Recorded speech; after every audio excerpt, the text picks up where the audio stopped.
পার্শ্ববর্তী দেশের কোনো আধিপত্য এই বাংলার জমিনে হবে না। কথা বলেন ঠিক কিনা? আমরা বলি ওসমান হাদিকে গুলি করে হত্যা করা হয়েছে, শহীদ করা হয়েছে।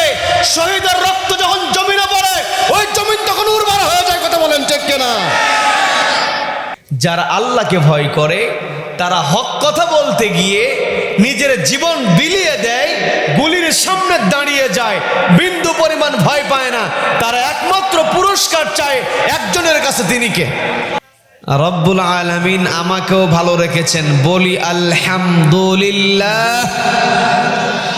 আবারও বলছি আলহামদুলিল্লাহ। আল্লাহু আকবার। লা ইলাহা ইল্লাল্লাহু আল্লাহু আকবার ওয়ালিল্লাহিল হামদ ওয়ালিল্লাহিল হামদ। আমরা কৃতজ্ঞতা আদায় করলাম কার? জীবনের প্রত্যেকটা ক্ষেত্রে একজনের প্রশংসা হবে, তিনি কে? সবাই একটু কষ্ট করে বলেন, তিনি কে? আমাকে আপনাকে সৃষ্টি করেছেন কে? Allah is the creator of all creations. যত সৃষ্টি আছে সব সৃষ্টি একজন করেছেন, তিনি কে? যেই রব্বুল আলামিন সবকিছু তৈরি করলেন, প্রশংসা কেবল সেই রবেরই হবে। আল্লাহ ব্যতীত অন্য কেউ প্রশংসিত হতে পারে? none can be praised, only Allah will be praised। সবাই একটু চিৎকার দিয়ে বলি আল্লাহু আকবার, আল্লাহু আকবার। আমরা আল্লাহর কৃতজ্ঞতা আদায় করলাম, অতঃপর লাখ করে দরুদ জ্ঞাপন করছি সাইয়্যিদুল মুরসালিন, ইমামুল মুরসালিন, খাতামান নবিয়্যিন, সর্বকালের সর্বযুগের সর্বশ্রেষ্ঠ মহামানব, নির্যাতিত মানবতার নবী, সমাজ সংস্কারক, সফল রাষ্ট্রনায়ক, বিশ্ব নবী জনাবে মুহাম্মদুর রাসূলুল্লাহ সাল্লাল্লাহু আলাইহি ওয়াসাল্লাম। সম্মানিত হাজিরিন, ভূমিকা আমি আর দীর্ঘায়িত করব না। আমরা শুনতে এসেছি একটি কিতাব থেকে কথা শোনার জন্য। সেই কিতাবের নাম কি? সম্মানিত ভাইরা, আল্লাহ রাব্বুল আলামিন আমাকে আপনাকে পৃথিবীতে পাঠিয়েছেন। এই পৃথিবীতে আমি আপনি কেমন করে চলবো, আমার আপনার জন্য রব্বুল আলামিন গাইডলাইন করে কোরআন দিয়েছেন। রব্বুল আলামিন এই কোরআনটাকে কেন অবতীর্ণ করেছেন? কোরআনকে প্রশ্ন করলে কোরআন জবাব দিতে পারে কি পারে না? পবিত্র কোরআনকে যদি বলা হয় কোরআন তুমি কেন অবতীর্ণ হয়েছ, পবিত্র কোরআনের 14 নম্বর সূরা, সূরা ইব্রাহিমের শুরুতেই সুন্দর করে জবাব চলে আসে। আলিফ লাম রা কিতাবুন আনজালনাহু ইলাইকা লিতুখরিজান নাসা মিনাল যুলুমাতি ইলান নূর।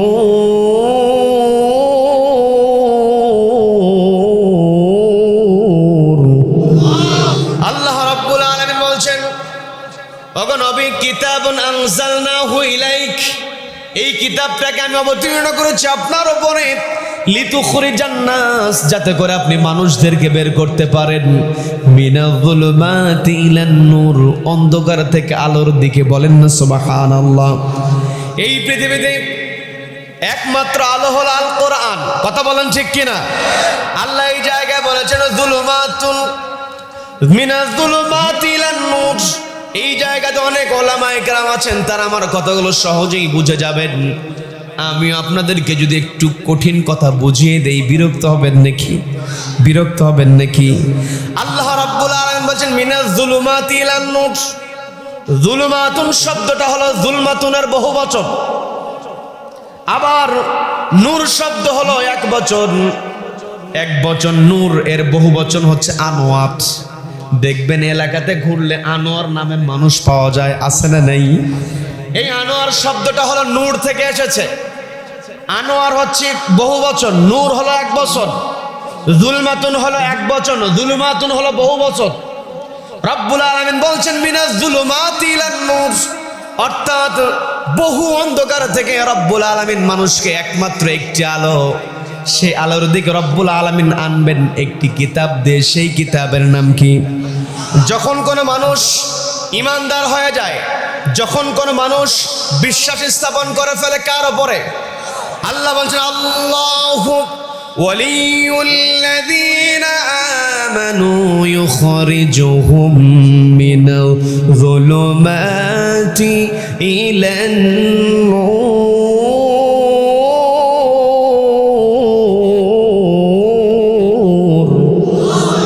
আল্লাহ বলছেন যারা ইমানদার হবে আল্লাহু ওয়ালিউন, আল্লাহ হবেন তাদের অভিভাবক। বলেন না সুবহানাল্লাহ। ইমানদারদের জন্য রব্বুল আলামিন অভিভাবক হয়ে যান। আমরা এই দুনিয়াতে চলতে গেলে কোনো নেতার সঙ্গে যদি একটু সম্পর্ক হয়ে যায়, আমরা বলে ফেলি অমুক ভাইয়ের সাথে আমার সম্পর্ক ভালো, আমাকে আর কে ঠেকায়? বল কি বলে না? আমার অভিভাবক হলেন অমুক ভাই, অমুক চাচা হলো আমার অভিভাবক, আমাকে আর কেউ ঠেকাতে পারবে না। আর আল্লাহ বলছেন আল্লাহু ওয়ালিউল্লাযীনা আমানু, যারা ইমানদার হবে আমার প্রতি বিশ্বাস স্থাপন করবে, আমি আল্লাহ স্বয়ং তাদের অভিভাবক হয়ে যাই। বলেন না সুবহানাল্লাহ। ইউখরিজুহুম মিনাজ যুলুমাতি ইলান নূর, আমি আল্লাহ অভিভাবক হয়ে তাদেরকে অন্ধকার থেকে আলোর পথে নিয়ে আসি। তার মানে এই পৃথিবীতে আমি আপনি যদি আলোর পথে থাকতে চাই, আলোর পথে যদি চলতে পারে, আল্লাহ হয়ে যান আমাদের অভিভাবক। বলেন না সুবহানাল্লাহ। আল্লাহ রাব্বুল আলামিন আমার আপনার অভিভাবক ততক্ষণ থাকবেন যতক্ষণ আমি আপনি এই কিতাব মেনে চলবো। কি কথা বলেন? এই কিতাবটা রব্বুল আলামিন দিয়েছেন, এই কিতাবের মধ্যে কোনো ভুল আছে নাকি? কোনো ভুল আছে? বিন্দু পরিমাণ সন্দেহ নাই। দেয়ার ইজ নো ডাউট, কোনো সন্দেহ নাই। যালিকাল কিতাব লা রাইবা ফি হুদাল লিল মুত্তাকিন, এই কিতাবটা হলো সন্দেহমুক্ত কিতাব। এই কিতাবকে আল্লাহ দিয়েছেন মুত্তাকিদের জন্য গাইডলাইন করে। বলেন না সুবহানাল্লাহ। মুত্তাকি বান্দা হলো তারাই যারা একমাত্র ভয় করে একজনকে, তিনি কে? আমরা আল্লাহকে ভয় করি কি করি না? আমরা আবার ভুলেও যাই। আল্লাহর ভয় থাকে কিন্তু শয়তানের ধোকায় পড়ে আমরা আবার অন্যায় করে ফেলি। যারা আল্লাহকে ভয় করে তারা হক কথা বলতে গিয়ে নিজের জীবন বিলিয়ে দেয়, গুলির সামনে দাঁড়িয়ে যায়, বিন্দু পরিমাণ ভয় পায় না। তারা একমাত্র পুরস্কার চায় একজনের কাছে, তিনি কে? আল্লাহর কাছে যারা পুরস্কার চায় তাদের দুনিয়ার কোনো চাওয়া থাকে না।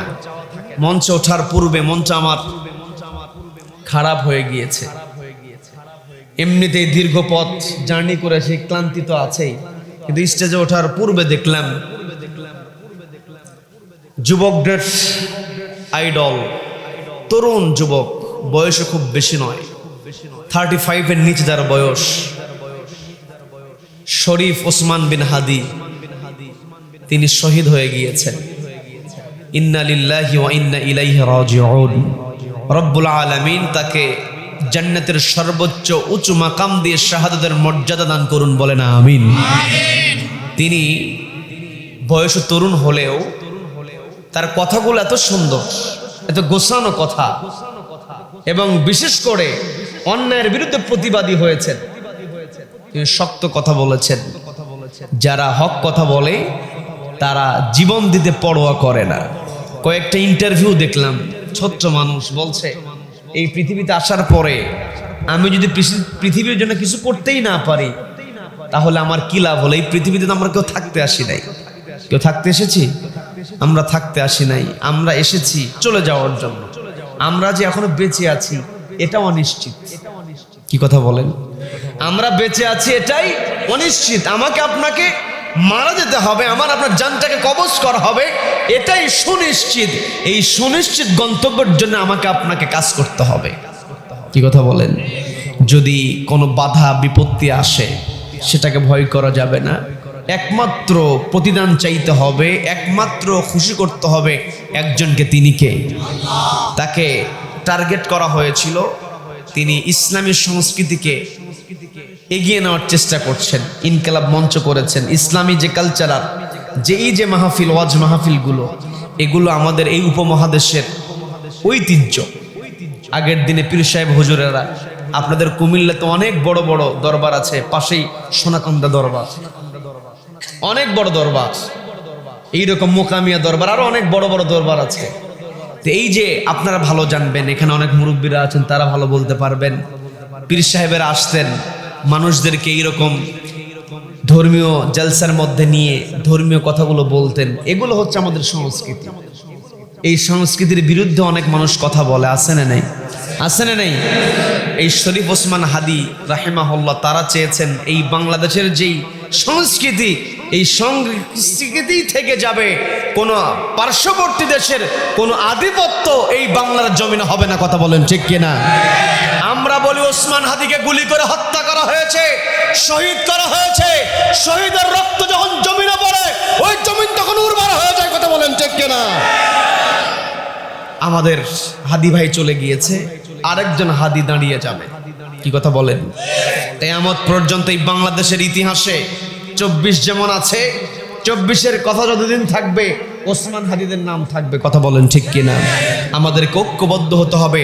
ওসমান হাদি আমাদেরকে এটাই বুঝিয়েছে, তার বয়স কম, নবীজির সাহাবী, তারাও জীবন দেওয়ার জন্য এগিয়ে যেতেন, বিন্দু পরিমাণ পিছপা হতেন না। নবীজির একজন সাহাবী ছিলেন রাফি ইবনে খাদিজ রাদিয়াল্লাহু তাআলা আনহু, বয়স তার একেবারেই কম ছিল। বদর যুদ্ধের জন্য নবীজির কাছে অনুমতি চেয়েছেন। নবীজি বললেন তোমার বয়স কম, তোমার যুদ্ধে যাওয়ার দরকার নাই। নবীজি তাকে ফেরত দিয়ে দিলেন। ছোট্ট সাহাবী, মনটা খারাপ, 13 বছর বয়স। নবীজি অনুমতি দেয় নাই। ধীরে ধীরে ঘটনা বলবো, বিরক্ত হবেন? বিরক্ত হবেন? সম্মানিত দিনী ভাইয়েরা, আমার যাত্রাপুরের ভাইয়েরা, পার্শ্ববর্তী এলাকা থেকে এসেছেন মুরাদপুরের আমার প্রিয় ভাইয়েরা, প্রিয় কুমিল্লাবাসী, পর্দার আড়াল থেকে অনেক মা বোনেরা শুনছেন। আমি আমার আলোচনার সূচনায় পবিত্র কোরআনের 9 নম্বর সূরা, সবাই একটু কষ্ট করে বলেন তো কত নম্বর সূরা? 9 নম্বর সূরা, সূরা তাওবার 119 নম্বর আয়াত। এর সঙ্গে পবিত্র কোরআনের 3 নম্বর সূরা, সূরা আল ইমরানের 110 নম্বর আয়াতের খণ্ডিত অংশ তেলাওয়াত করেছি। এই 2টা আয়াতকে সমন্বয় করে কিছু কথা রব্বুল আলামিন আমাকে আমল করার নিয়ত বলবার এবং আপনাদেরকে শুনবার তৌফিক দান করুন, বলেন আমিন। সম্মানিত দিনী ভাইরা, আমার আপনার রব আমাকে আপনাকে ডাক দিয়ে বলছেন, ইয়া আইয়ুহাল্লাযীনা আমানু ইত্তাকুল্লাহা ওয়া কুনু মা'আস সাদিকিন।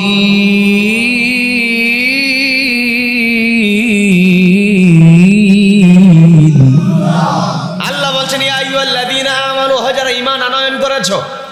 এই জায়গাতে আল্লাহ সবাইকে ডাক দিলেন না। কোরআনের কোন কোন জায়গায় আল্লাহ বলছেন ইয়া আইয়ুহান নাস, কোন কোন জায়গায় বলছে ইয়া আইয়ুহাল কাফিরুন। রব্বুল আলামিন এই জায়গাতে স্পেশালি যারা ঈমানদার, আল্লাহ বলছেন ও ইউ হু হ্যাভ বিলিভড, তোমরা যারা বিশ্বাস স্থাপন করেছো, ইত্তাকুল্লাহ, কেবলমাত্র আমি আল্লাহ আমাকে ভয় করো। আমাকে ছাড়া অন্য কাউকে ভয় করা যাবে না। আর যেই ব্যক্তি আল্লাহকে ভয় করবে, এর পরবর্তী দায়িত্ব হলো রব্বুল আলামিন বলছেন কুনু মা'আস সাদিকিন, সত্যবাদীদের সঙ্গে হয়ে যাও। শুধুমাত্র আমি আল্লাহকে ভয় করে কথা বললে হবে না, আমার আপনার সঙ্গী নির্বাচন করতে হবে তাদেরকেই যারা সত্য কথা বলে। কি কথা বলেন? যারা সত্যকে আঁকড়ে ধরে তাদের সঙ্গেই থাকতে হবে। এই পৃথিবীতে সবচাইতে সত্য, মহাসত্য হলো একটি কিতাব, সেই কিতাবের নাম কি? তার মানে কোরআন যেখানে আছে আমাকে আপনাকে সেখানেই থাকতে হবে। যেখানে কোরআন নাই, যত মানুষ সেখানে যাক না কেন, সেখানে মুসলমান কখনো যেতে পারে না। কথা বলেন ঠিক কিনা? যেই ব্যক্তির কাছে কোরআন আছে কেবলমাত্র সেই ব্যক্তি সত্যবাদী হতে পারে। যেই ব্যক্তির কাছে কোরআন নাই, ও যতই বলুক আমি সত্য বলি, আসলে সত্যর কাছে আসতে হলে কোরআনের কাছে আসতে হবে। কোরআনের কাছে যেই ব্যক্তি আসবে না, সে কখনো সত্যবাদী হবে না। সম্মানিত বন্ধুগণ, এই কোরআন এমন একটি কিতাব, এই কোরআনের তেলাওয়াত শুনলেও সওয়াব। কথা বলেন, কোরআনের তেলাওয়াত শুনলে সওয়াব হয়ে যায়। শুধুমাত্র একটা অক্ষর যদি তেলাওয়াত কেউ শোনে 10টা নেকি, বলেন না সুবহানাল্লাহ। পৃথিবীতে এমন কোন কিতাব নাই যেই কিতাব পড়লে সওয়াব পাওয়া যায়, একমাত্র কোরআন পড়লেই সওয়াব পাওয়া যায়। শুধু সওয়াব নয়, যখন কোনো বান্দার সামনে কোরআন তেলাওয়াত করা হয়, কোরআন যখন তেলাওয়াত করা হয়, ঈমানটা বহুগুণে একজন বৃদ্ধি করে দেন। তিনি কে? রব্বুল আলামিন সুন্দর করে বলছেন ওয়াইদা তুলিয়াত আলাইহিম আয়াতুহু যাদাতুহুম ঈমানাও ওয়া আলা রাব্বিহিম ইয়াতাওয়াক্কালুন।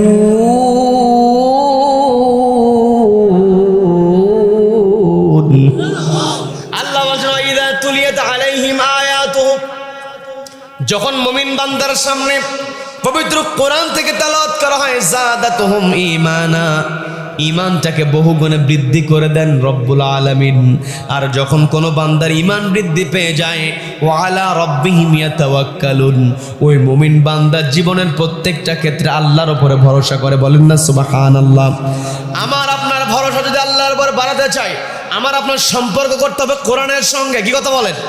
কিন্তু বড় কষ্ট নিয়ে বলতে হয়, পর্দা আলের অনেক মা বোনেরা শুনছেন, মাইকের আওয়াজ যতদূর পর্যন্ত যায়, যে যেখান থেকে শুনছেন একটু দৃষ্টি আকর্ষণ করে বলি, বোঝার চেষ্টা করবেন।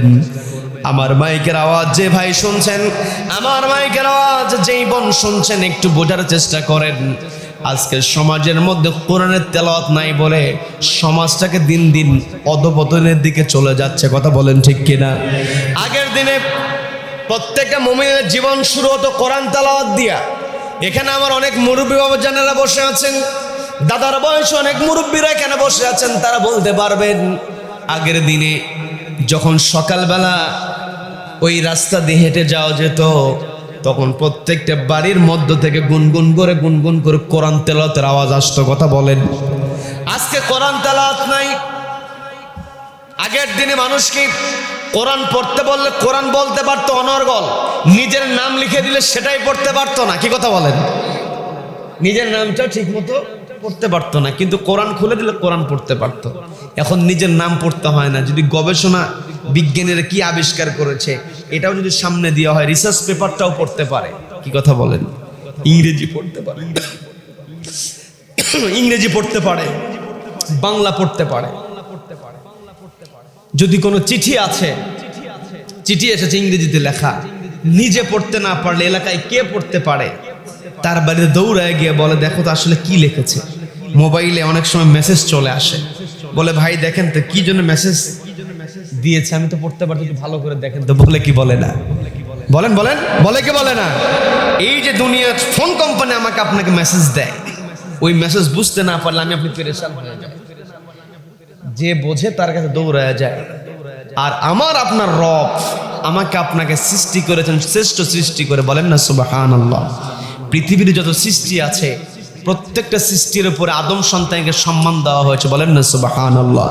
সেই কথাটাই রব্বুল আলামিন বলছেন, ওয়ালাকাদ কাররামনা বনি আদম ওয়া হামালনাহুম ফিল বাররি ওয়াল বাহরি ওয়া রাযাকনাহুম মিনাত তাইয়্যিবাত।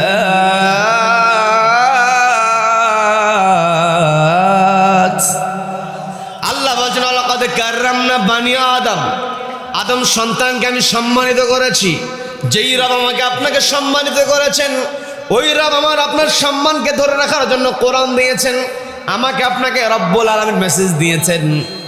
আমি আপনি দুনিয়ার ফোন কোম্পানির মেসেজ পাওয়ার পরে আমি আপনি পেরেশান হয়ে যাই, অথচ রবের কালাম, রবের কথা, এই মেসেজটা আমি আপনি পড়তে কোনো আগ্রহ দেখাই না। যদি আমার আপনার ভিতরে কোরআন পড়তে আগ্রহ না থাকে, বুঝতে হবে আমার আপনার ঈমানটা এখনো পরিপূর্ণ হয় নাই। কথা বলেন ঠিক কিনা? এই যে ডিসেম্বর মাস, পর্দালের মা বোনেরা যারা শুনছেন, বোঝেন, কথাগুলো বোঝার চেষ্টা করেন। মা বোনদের দৃষ্টি আকর্ষণ করছি, এতে কি আপনারা বিরক্ত হচ্ছেন নাকি? মা বোন যদি সচেতন হয়ে যায়, পরিবার সচেতন হয়ে যায়, দেখবেন সন্তানকে কোন স্কুলে পড়ালে ভালো হবে, কোন মাস্টারের কাছে প্রাইভেট দিলে, কোন কোচিংয়ে কোচিং করালে ভালো হবে। বাবার চাইতে মায়ের কাছে তথ্য বেশি আছে। কি কথা বলেন? কি কথা বলেন? এই জন্য মা বোনদের দৃষ্টি আকর্ষণ করে বলছি, মা বোনেরা ডিসেম্বর মাসে সন্তানদেরকে নিয়ে অনেক পেরেশান। কারণ ডিসেম্বর মাসে সন্তানদের পরীক্ষা হয়, বার্ষিক পরীক্ষাগুলো হয়। পরীক্ষাতে সন্তান যখন ভালো রেজাল্ট করে, পৃথিবীতে সবচাইতে বেশি খুশি হয়ে যায় একজন সন্তানের মা, একজন ছাত্রের মা। কি কথা বলেন? একজন ছাত্রী যখন ক্লাসে প্রথম হয়ে যায়, সবচেয়ে খুশি হয়ে যায় তার মা। মায়ের খুশি কে দেখে? ফোনটা বের করে অমুক আপার কাছে ফোন দেয়, আপা আমার মেয়ে সর্বোচ্চ মার্কস পেয়েছে। অমুক ভাবির কাছে ফোন দিয়ে বলো যে আমার ছেলে 1300-র মধ্যে 1280 মার্কস পেয়েছে। খুশি হয়ে যায়, আছে না নাই? আছে। মা, আপনাকে আমি খুশি হতে নিষেধ করছি না যে আপনার ছেলে পরীক্ষায় প্রথম হয়েছে, আপনার মেয়ে মেডিকেলে চান্স পেয়েছে, আপনার মেয়ে ইউনিভার্সিটিতে ভর্তি হচ্ছে, এগুলোতে আপনি খুশি হয়ে যাবেন, অবশ্যই খুশি হবেন। তবে খুশি হওয়ার মধ্যে আপনার আরেকটা কথা বলতে হবে, সেটা হলো যে আমার মেয়ে ক্লাসে প্রথম হয়েছে, এটাও যেমন খুশির খবর, এর সঙ্গে আরেকটা খুশির খবর হলো আমার মেয়ে ক্লাসে যেমন প্রথম, আমার ছেলে স্কুলের মধ্যে যেমন প্রথম, আমার ছেলে নামাজের ক্ষেত্রেও তেমনই প্রথম। যত পড়াই থাকুক না কেন, যত চাপ থাকুক না কেন, আমার সন্তান যখন আজান শোনে, যতক্ষণ পর্যন্ত নামাজ না পড়ে ততক্ষণ পর্যন্ত সে স্থির হয় না। আজান শোনার পরে সবার আগে দায়িত্ব হলো সে নামাজ আদায় করে। এই রকম প্রশংসা যদি কোনো বাবা মা তার সন্তানের ব্যাপারে করতে পারে, যে আমার সন্তান নামাজের ব্যাপারে সচেতন, আমার সন্তান কোরআন তেলাওয়াত করার ব্যাপারে সচেতন, এই প্রশংসা কোনো পিতামাতা করতে পারলে ওই সন্তান পিতামাতাকে দুনিয়াতেও সম্মানিত করবে, আখিরাতেও জান্নাতে নিয়ে যাবে। কথা বলেন ঠিক কিনা? সম্মানিত দিনী ভাইরা, আমি আপনাদেরকে এটাই বোঝানোর চেষ্টা করছি, এই পৃথিবীতে আমার আপনার সবচাইতে বড় অর্জন হলো আমি আপনি কতটুকু আল্লাহকে ভয় করতে পেরেছি। যার ভয় অন্তরে যত বেশি হবে সেই ব্যক্তি আল্লাহর কাছে তত বেশি সম্মানিত হবে। এটা আমার কথা নয়, সূরা হুজরাতের মধ্যে আল্লাহ বলছেন, ইন্না আকরামাকুম ইনদাল্লাহি আতাকাকুম ইন্নাল্লাহা আলিমুন খাবীর।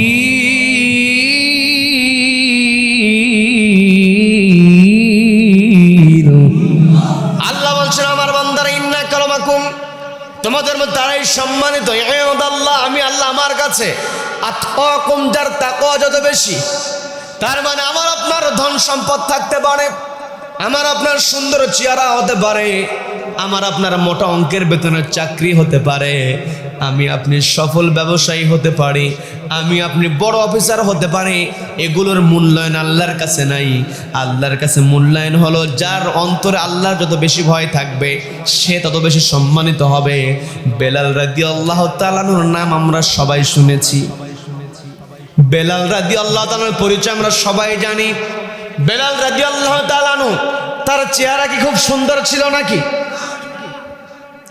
ঠোঁটগুলো ছিল মোটা, পাগুলো যার ছিল ফাটা, চেহারা ছিল কালো বর্ণের। বংশের পরিচয় খোঁজ করলো, বংশের পরিচয় তেমন খুঁজে পাওয়া যায় নাই। ছিলেন একজন কৃতদাস মানুষ। এই কৃতদাস মানুষ হওয়ার পরেও, কুৎসিত চেহারা ছিল কালো বর্ণের হওয়ার পরেও, ঠোঁটগুলো মোটা হয়েছে, পাগুলো ফেটে গিয়েছে, এগুলো আল্লাহ মূল্যায়ন করেন নাই। রব্বুল আলামিন বেলাল রাদিয়াল্লাহু তাআলার অন্তরে তাকওয়া দেখেছেন, যার ফলে তাকওয়া দিয়ে তাকে এমন সম্মানিত করেছেন। আমার আপনার নবী হলেন ইমাম, বেলাল রাদিয়াল্লাহু তাআলা হলেন মুয়াজ্জিন। বলেন না সুবহানাল্লাহ। এর দ্বারা বোঝা যায় এই পৃথিবীতে আমরা এসেছি, এই পৃথিবীতে আমরা কেউ থাকবো না। এই পৃথিবীতে যদি আমি আপনি আল্লাহকে ভয় করে দুনিয়া থেকে বিদায় হতে পারি, আমি আপনি সফল হতে পারবো। দুনিয়ার টাকা পয়সা, অর্থ সম্পত্তি, প্রভাব প্রতিপত্তির মধ্যে কোনো সফলতা নেই। সফল ব্যক্তির পরিচয় রব্বুল আলামিন সুন্দর করে বলছেন, ফামান যুহযিহা আনিন নারি ওয়া উদখিলাল জান্নাতা ফাকাদ ফাজ।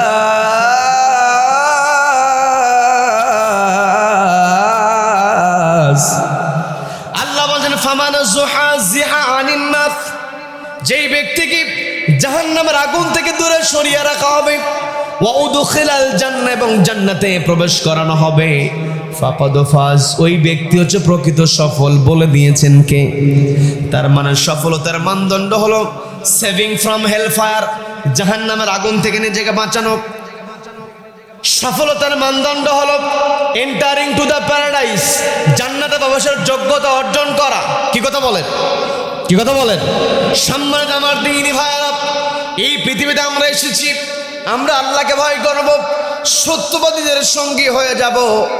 আর সত্যবাদীদের সঙ্গী হওয়ার পরে আমার আপনার দায়িত্ব হলো, রব্বুল আলামিন বলছেন, কুনতুম খায়রা উম্মাতিন উখরিজাত লিন-নাসি তা'মুরুনা বিল মা'রুফি ওয়া তানহাউনা আনিল মুনকারি ওয়া তু'মিনুনা বিল্লাহ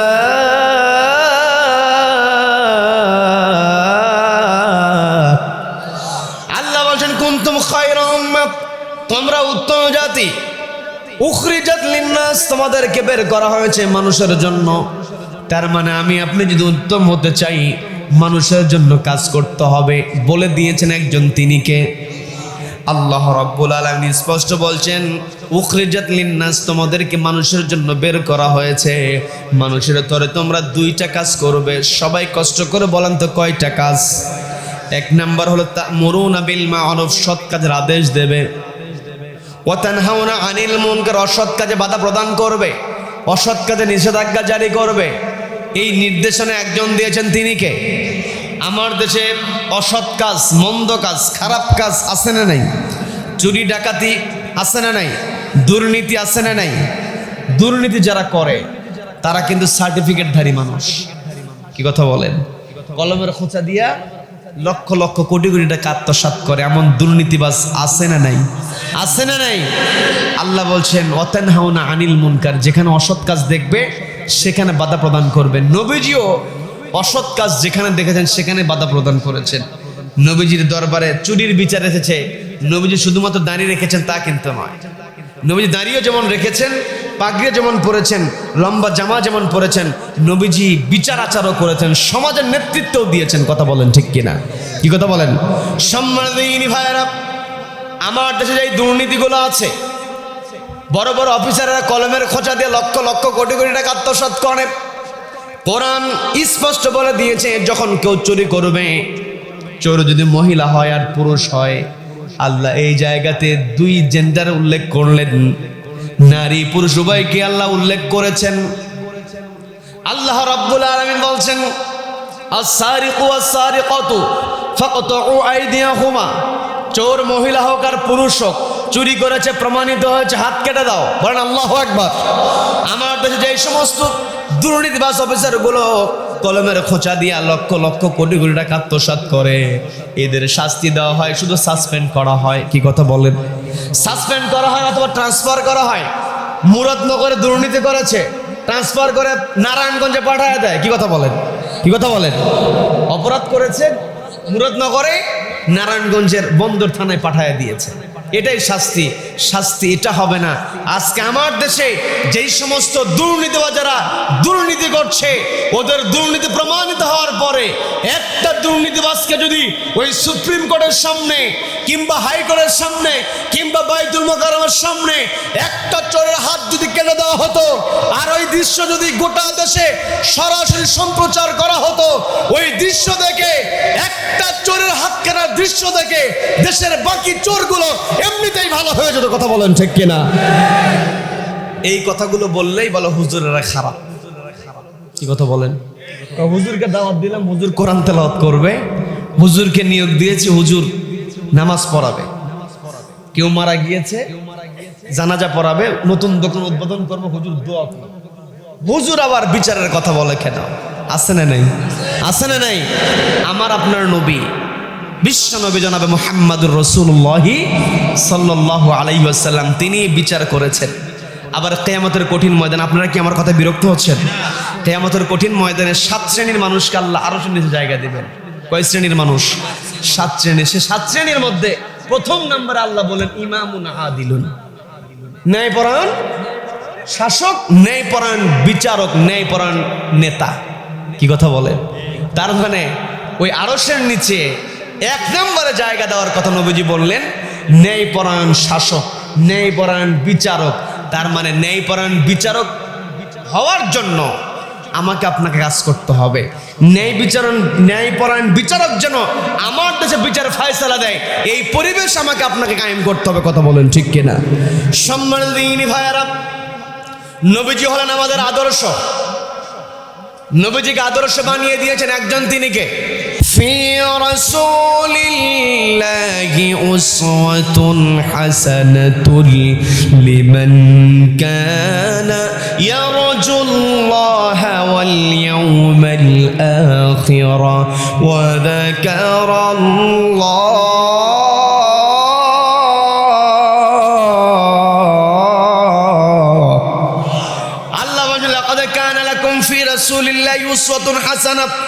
নিশ্চয় আমি রসুলের মধ্যে রেখে দিয়েছি তোমাদের জন্য উসওয়া হাসানা, তোমাদের জন্য উত্তম আদর্শ।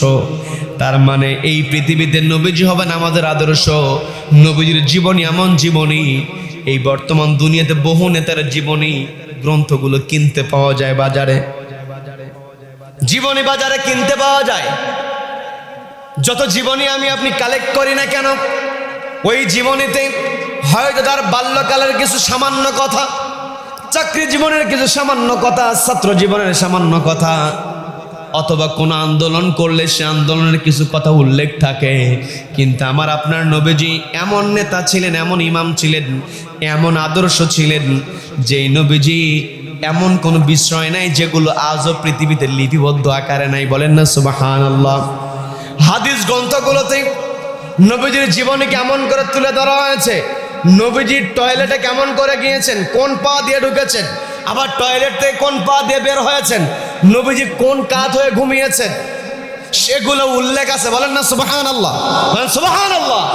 কি নবী আমরা পেয়েছি, এইটুকু চিন্তা করলে নবীকে বোঝার জন্য আমাদের জন্য যথেষ্ট হয়ে যায়। পৃথিবীর কোন নেতা আছে যে কোন নেতা ডান কাতে ঘুমিয়েছে, কোন নেতা বাম পা দিয়ে টয়লেটে প্রবেশ করেছে, কোন নেতা ডান পা দিয়ে মসজিদে প্রবেশ করেছে, তার অফিসে প্রবেশ করেছে, মিম্বারে উঠেছে কোন পা দিয়ে নেমেছে, বাড়িতে ঢুকতে গেলে সালাম দিয়েছে, বাড়ি থেকে কেমন করে বের হয়েছে, কোন দোয়া কেমন করে পড়েছে, সব কিছু আল্লাহ এই পৃথিবীতে লিপিবদ্ধ রাখার ব্যবস্থা করে দিয়েছেন। বলেন না সুবহানাল্লাহ। এই নবীজিকে মানতে হবে, এই নবীজির আদর্শ আমার আপনার ভিতরে থাকতে হবে। যেই ব্যক্তি আল্লাহকে ভয় করবে, আল্লাহকে ভয় করার জন্য আল্লাহ আমাকে আপনাকে অর্ডার দিয়েছেন। গোটা কোরআনের বহু জায়গায় রব্বুল আলামিন বলেছেন ইত্তাকুল্লাহ, আমি আল্লাহ আমাকে ভয় করো।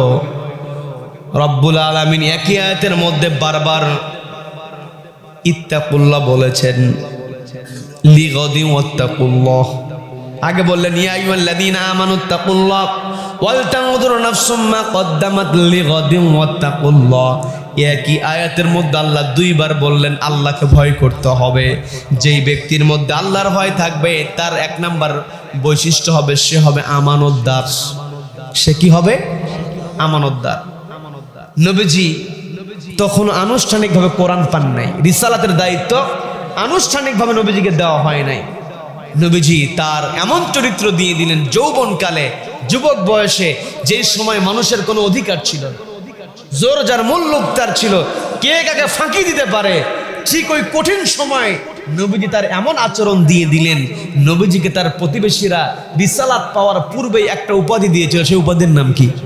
বলেন বলেন, আল আমিন। তার মানে আমার আপনার নবীজি আনুষ্ঠানিকভাবে কোরআন পাওয়ার পূর্বেই নবীজি ছিলেন আল আমিন। আল আমিন মানেই হলো আমানতদার। কথা বলেন। তার মানে আমরা যদি আল্লাহকে ভয় করি, এই পৃথিবীতে সবচাইতে বেশি আল্লাহকে ভয় করেছেন আমার আপনার নবী। কি কথা বলেন? নবীজি ছিলেন সবচাইতে বেশি আল্লাহকে ভয় করেছেন, আল্লাহকে সবচাইতে বেশি ভালোবেসেছেন।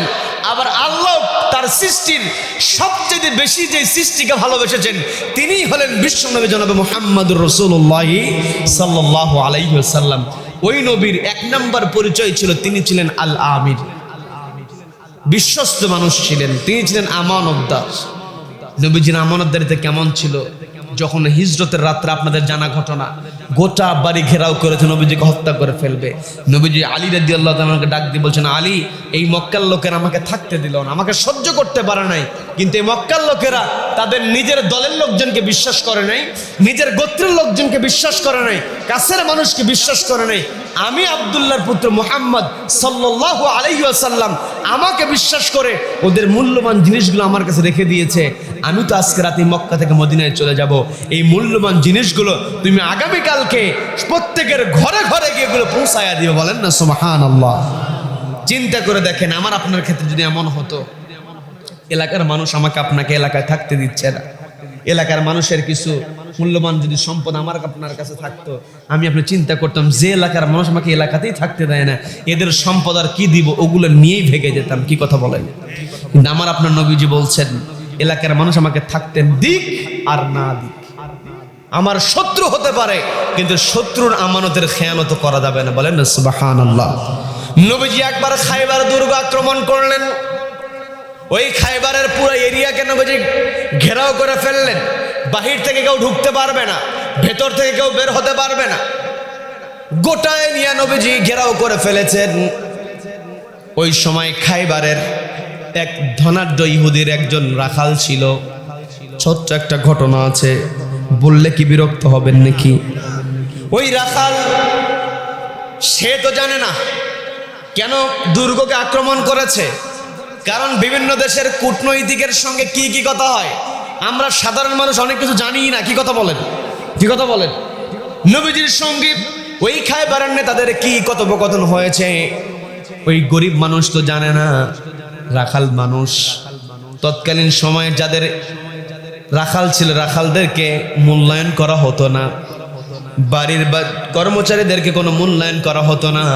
অথচ আমার আপনার নবীজি বললেন তোমার বাড়ির কাজের লোককে নিয়ে একসাথে খাবার খাও, বলেন না সুবহানাল্লাহ। ওই সময় ওই ইহুদির রাখাল যিনি ছিলেন তার নাম হচ্ছে আসওয়াদ রাখাল। আসওয়াদ রাখাল তার দায়িত্ব হলো ছাগল মাঠের মধ্যে চড়ানো, ভেড়া উট দুম্বা এগুলো চড়ানো। সে দায়িত্ব পালন করছে। আর মনের মধ্যে একটা প্রশ্ন তার মধ্যে উকি দেয়, এত দূর মদিনা থেকে মাইলের পর মাইল পথ পাড়ি দিয়ে সে খাইবার দুর্গকে আক্রমণ করেছে, কারণটা কি? মনের মধ্যে একটা কৌতূহল। একে ওকে জিজ্ঞাসা করে, ভালো করে বলতে পারে না। একজন মুসলমান নবীজির একজন সাহাবীর সঙ্গে দেখা হয়েছে, জিজ্ঞাসা করলো তোমরা এত দূর পথ পাড়ি দিয়ে এই যে আমাদের কবরুদ্ধ করে রেখে দিয়েছো, তোমাদের উদ্দেশ্য কি? ওই সাহাবী বলছেন আমি যদি তোমার কাছে ব্যাখ্যা দেব, আমার চাইতে ভালো ব্যাখ্যা যিনি দিতে পারেন তিনি হলেন রাসূলুল্লাহ সাল্লাল্লাহু আলাইহি ওয়াসাল্লাম, তিনি হলেন আল্লাহ রসুল। বলছে আল্লাহ রসুল আবার কি? উনি তো তখন জানে না, আমি তো বুঝি না। বলা হলো এই পৃথিবী যিনি সৃষ্টি করেছেন তার মনোনীত মানুষ, তিনি আমাদের নেতা, আমাদের সকল লিডার, যিনি আমাদেরকে নেতৃত্ব দেন। যখন এই কথা বলা হয়েছে ওই রাখাল বলছে কি ব্যাপার, তোমাদের নেতা আমার সঙ্গে আমার মতো গরিব মানুষের সঙ্গে কথা বলবে, এও কি বিশ্বাসযোগ্য নাকি? বলা হলো তুমি আমার নবীজির কাছে চলে যাও, আমাদের লিডারের কাছে চলে যাও, তোমার জানার যা আগ্রহ আছে পেশ করো, আমাদের লিডারের সঙ্গে সঙ্গে জবাব দিয়ে দেবে, বলেন না সুবহানাল্লাহ। নবীজির কাছে চলে গিয়েছেন, যাওয়ার পর নবীজির কাছে প্রশ্ন করলেন আপনার আসলে উদ্দেশ্যটা কি, আপনার কথা কি, আপনি কি চান? নবীজি বললেন আমার ব্যক্তিগত কোনো চাওয়া নাই, আমি এসেছি এই গোটা জাহানের যিনি মালিক তার পক্ষ থেকে, তিনি ছাড়া আর কারো ইবাদত করা যাবে না, একমাত্র তার ইবাদত করতে হবে, তার একত্ববাদের দাওয়াত নিয়ে আমি এসেছি, তার প্রতি ঈমান আনতে হবে এবং আমি যে নবী আমার প্রতি বিশ্বাস স্থাপন করতে হবে। যখন এই কথা বলা হলো ওই তখন রাখাল বলতেছে আমি যদি বিশ্বাস করি তাহলে আমার উপকারিতাটা কি? নবীজি বললেন তুমি যদি বিশ্বাস করো তাহলে তুমি আমাদের ভাই হয়ে যাবে, বলেন না সুবহানাল্লাহ। ওই ব্যক্তি বলছেন আমার তো গায়ে ময়লা, আমার গায়ে তো দুর্গন্ধ, আমি কি এগুলো বানিয়ে বলছি? এগুলো নবীজির জীবনী যারা সংগ্রহ করেছেন, নবীজির কথা আমল যারা সংগ্রহ করেছেন, সর্বশীর্ষে যিনি রয়েছেন তিনি হলেন ইমাম বুখারী রাহিমাহুল্লাহ। কি কথা বলেন? কোরআনের পরেই যেই কিতাবের মর্যাদা হয়েছে, ওই কিতাবটা লেখা হয়েছে নবীজির জীবনী নিয়ে।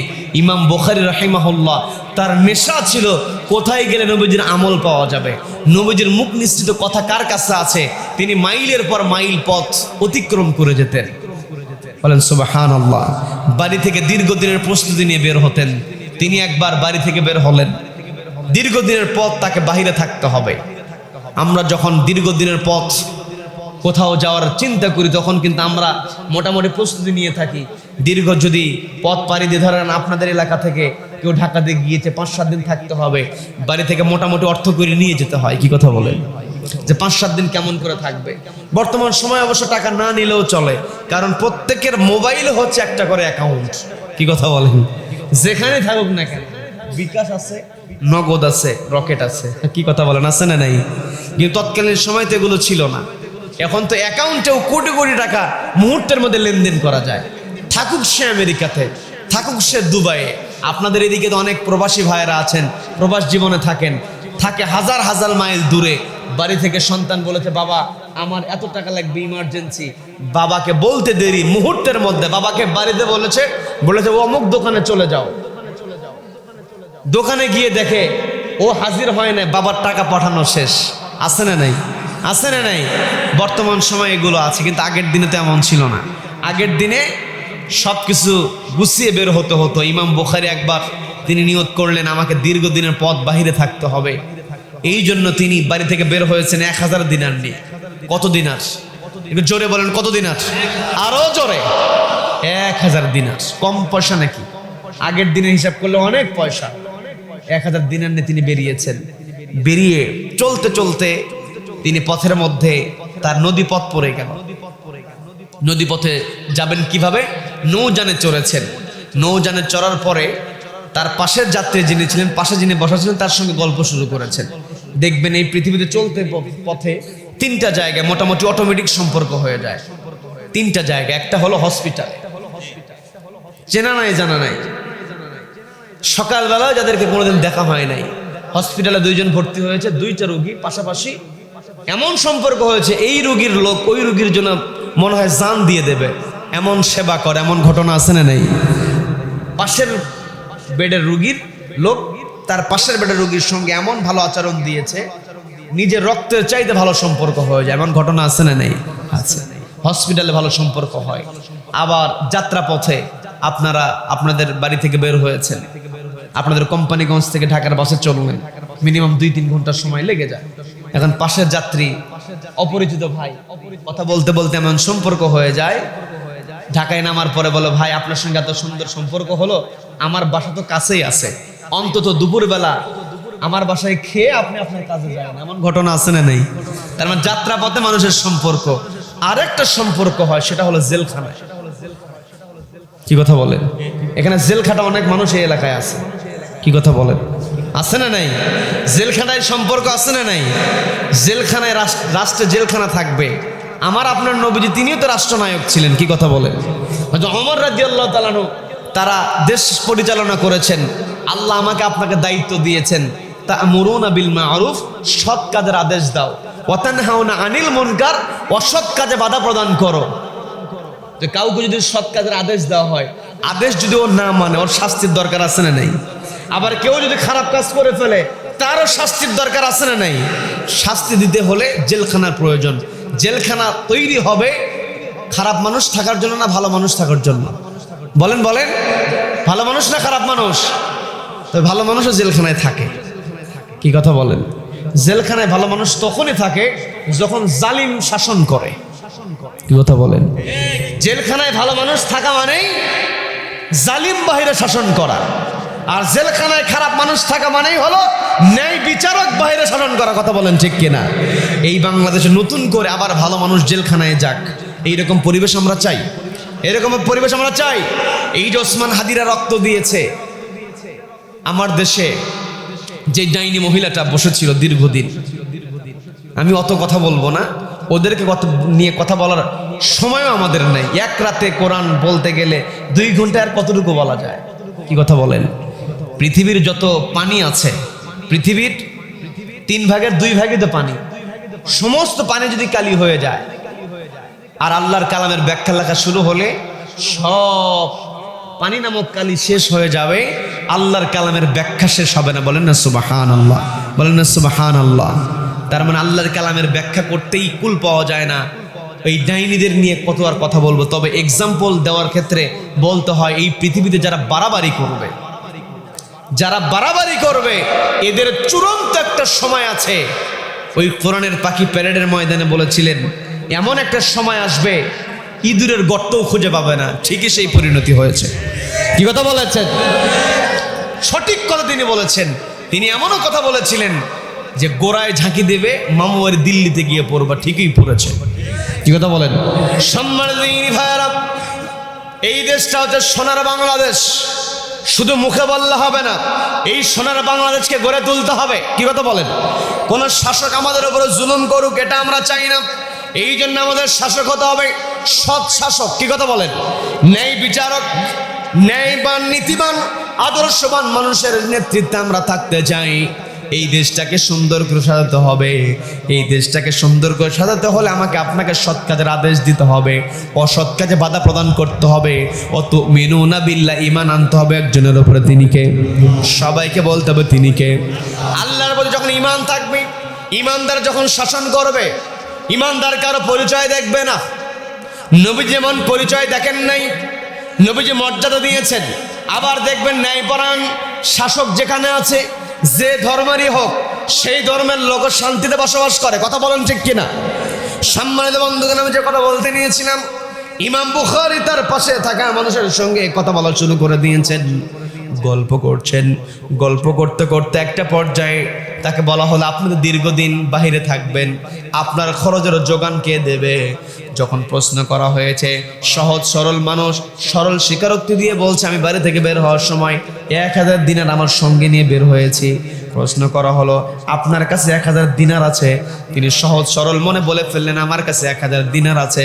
কারণ যারা সহজ সরল মানুষ তারা অত ভাবে না। কথা বলেন ঠিক কিনা? কি কথা বলেন? তবে আমাদের সতর্ক থাকা দরকার। কারণ আমার কাছে কত টাকা আছে পাশের যাত্রী যদি জানে, ভয় আছে না নেই? আছে না নাই? আমার দেশে মলম পার্টি আছে, আমার দেশে ছিনতাইকারী আছে, আমার দেশে পকেট মারও আছে। আছে না নেই? আছে না নাই? এই জন্য আমার কাছে কি আছে এগুলো জানানো যাবে না। ইমাম বুখারী তিনি বলে ফেলেছেন সহজ সরল মনে, তারা আল্লাহওয়ালা মানুষ, তারা এই দুনিয়া নিয়ে অত চিন্তা করেন না। তাদের একটাই টার্গেট, ওয়াউদখিলাল জান্নাহ, জান্নাতে কেমন করে প্রবেশ করব। বলেন না সুবহানাল্লাহ। আল্লাহওয়ালা মানুষের সম্মান এই জন্যই বেশি হয়, তারা দুনিয়াকে প্রাধান্য দেন না, তারা আখিরাতের সম্মান চান।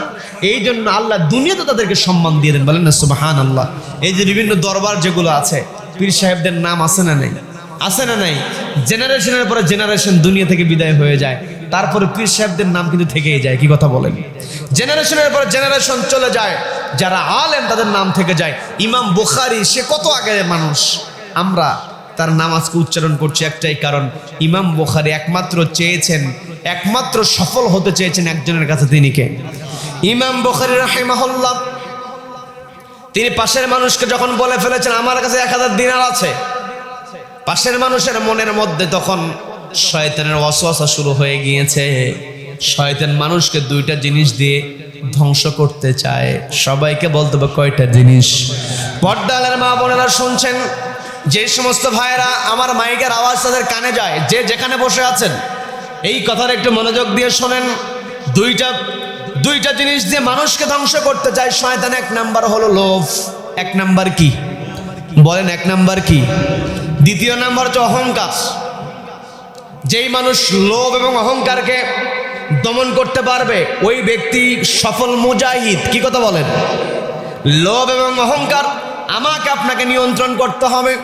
ওই পাশে থাকার যাত্রীর মনের মধ্যে চিন্তা শুরু হয়ে গেছে, এই লোকটার কাছে তো 1000 দিনার আছে, 1000 দিনারের জন্য আমাকে কত পরিশ্রম করতে হয়। যদি কোনো মতে এই লোকটাকে ফাঁকি দিয়ে 1000 দিনার নিতে পারতাম, বেশ কিছুদিন আমি শান্তিতে থাকতে পারতাম।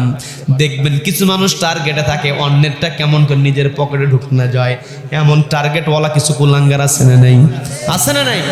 এলাকাতে কিছু কমিশন খোর আছে, ওদের টার্গেট হচ্ছে একটা পক্ষ নিয়ে নেবে, নিয়ে বলবে তুমি আমার সঙ্গে থাকো, আমাকে একটু খুশি করো, তোমার ব্যবস্থা আমি করবো। এমন কমিশন খোর আছে না নাই? আছে না নাই? কমিশন খাইতে খাইতে সম্পদের পাহাড় গড়ে ফেলে। আজ থেকে 1.5-2 বছর আগে যারা এলাকায় কমিশন খেত, তারা আজকে কোথায়? বলেন বলেন। কোথাও খুঁজে পাওয়া যায় না, কোথাও খুঁজে পাওয়া যায় না। নিজেকে আড়াল করে রাখে। দেখবেন এলাকার গরিব মানুষ দিন মজুরি করে খায়, রিক্সা চালায়, ভ্যান চালায়, স্ট্রেট ফরওয়ার্ড কথা বলে, কাউকে ছাড় দেয় না। ওই স্ট্রেট ফরওয়ার্ড গরিব মানুষের কাছে এলাকার ধনাঢ্য মানুষের উপকার। ওই গরিব মানুষ হতে পারে তার নাম আব্দুর রহিম, হতে পারে আব্দুল খালেক, হতে পারে আব্দুল মালিক, রিক্সা চালায়, স্ট্রেট কথা বলে। এলাকার ধনাঢ্য মানুষ, প্রভাবশালী মানুষ, ও যখন ওই আব্দুল মালিককে দেখে, দেখার পরে ও চিন্তা করে এই জায়গাতে আমার কথা একটু মেপে বলতে হবে, যদি উল্টা পাল্টা বলি আব্দুল খালেকের পাগলামির কাছ থেকে বাঁচবো না। এমন আব্দুল খালেক, আব্দুল মালিক আজও দুনিয়াতে আছে, ওদের সম্মান আছে। কথা বলেন ঠিক কিনা? তার মানে আমার আপনার সম্মান হলো আল্লাহকে ভয় দিয়া। যারা একমাত্র আল্লাহকে ভয় করে এরা দুনিয়ার কাউকে ভয় করে না, ও যত বড় নেতাই হোক আর যত বড় টাকাওয়ালাই হোক। কথা বলেন ঠিক কিনা? সম্মানিত দিনী ভাইরা, যেই ব্যক্তি হালাল রিজিকের মধ্যে থাকবে সম্মান কেবল তারই থাকবে। এটা আমার কথা না, আল্লাহ বলছেন ওয়ালাকাদ কাররামনা বানি আদম ওয়া হামালনাহুম ফিল বাররি ওয়াল বাহর। আদম সন্তানকে আমি সম্মান দিয়েছি এবং মাটিতে পানিতে চলার জন্য তাদেরকে আমি বাহন দিয়েছি। ওয়া হামালনাহুম, তাদেরকে আমি বাহন দিয়েছি। এরপরে আল্লাহ বলছেন ওয়া রাযাকনাহুম মিনাত তাইয়্যিবাত, তাদেরকে আমি দিয়েছি পবিত্র রিজিক। একটা আয়াত আল্লাহ কথা বললেন তিনটা। সবাই কষ্ট করে বলেন কয়টা কথা? সবাই বলেন কয়টা কথা? অনেক ভাই আবার মনে করছে হুজুর গল্প শুরু করেছিল দুইটা। ওই যে একজন আসওয়াদ রাখাল নবীজির কাছে গেছে, মনে করেছে ভ্রমণ হুজুর ভুলে গেছে। আমি ভুলি নাই, আমার মনে আছে। আবার ইমাম বুখারী রাহিমাহুল্লাহ তিনিও জাতির সঙ্গে কথোপকথন করছেন। আপনারা মনে করছেন আমি লাইনচ্যুত হয়েছি, না, লাইনেই আমি আছি, লাইনের উপরই আছি। কিন্তু লাইনের কথা বললেই হবে না, আশেপাশে একটু দেখতে হবে। কি কথা বলেন? কি কথা বলেন? ট্রেনে যখন যায় শুধুমাত্র কি সামনে তাকায় থাকে? আশেপাশে জানালা দিয়ে প্রকৃতি দেখা হয়। আমরা স্ট্রেট কথা বলছি, কোরআনের কথা হচ্ছে সবচেয়ে স্ট্রেট কথা। কি কথা বলেন? স্ট্রেট কথা মানে তো সত্য কথা। যেই কথা বাঁকা হয়, যে কথাতে পেঁচাতে হয়, ওটাই মিথ্যা। আর কোরআনের কথা স্ট্রেট কথা, কোরআনের কথার মধ্যে কোনো বক্রতা নাই। বলেন আল্লাহু আকবার, বলেন আল্লাহু আকবার। সম্মানিত দিনী ভাইরা, আল্লাহ তিনটা কথা বলেন একটা আয়াতের মধ্যে।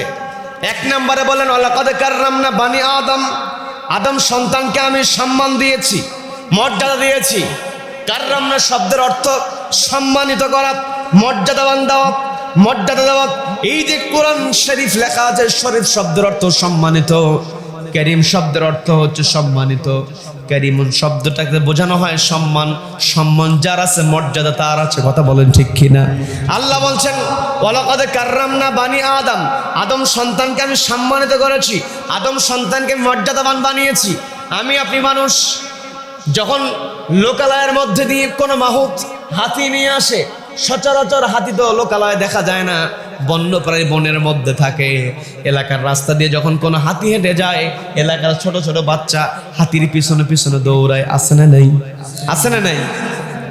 হাতির যেই শরীর, বিশাল শরীর, হাতির ওই পা যদি কোনো মানুষের মাথার উপরে রেখে দেয়, মুহূর্তের মধ্যে মাথা পটকার মতো ফেটে যাবে। কি কথা বলেন? যদি হাতি সুর দিয়ে পেঁচায়া কাউকে দূরে নিক্ষেপ করে, সুর দিয়ে পেঁচায় নিক্ষেপ করাও শেষ, জান বের হওয়াও শেষ। কি কথা বলেন? কি কথা বলেন?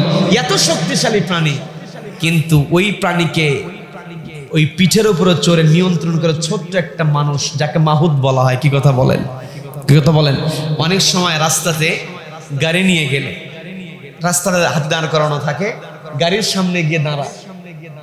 যখন 20 টাকা দেওয়া হয়, তখন উপর থেকে মাহুত একটা খোঁচা মারে যে এটা চলবে না, 50 টাকা লাগবে। 50 টাকা যতক্ষণ না হয় ততক্ষণ পর্যন্ত ওই হাতি চুল পরিমাণ নড়ে না। কি কথা বলেন? কি কথা বলেন?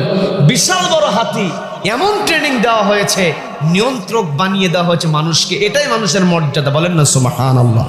যত বড় প্রাণী হোক না কেন, এই যে বিশাল বিমানগুলো নিয়ে পাইলট ফ্লাই করে চলে যায়, পৃথিবীর এক প্রান্ত থেকে আরেক প্রান্ত দৌড়ায় চলে যায়। এই যে আমি আজকে আমার ড্রাইভার রাকিবুল ইসলাম, ইয়ং মানুষ, বয়স কম, ওই যে একটাই চলেছে স্টিয়ারিং, মাঝখানে একটু নামাজের বিরতি ছিল, আর একটা জায়গায় সামান্য একটু পানি খাওয়া হয়েছে। সর্বসাকুল্যে 20 থেকে 25 মিনিট, এর মধ্যে কোনো বিশ্রাম নেওয়া হয় নাই। আমরা এসে কুমিল্লা ক্যান্টনমেন্টের সামনে 10 থেকে 15 মিনিট মনে হয় ওখানে ছিলাম।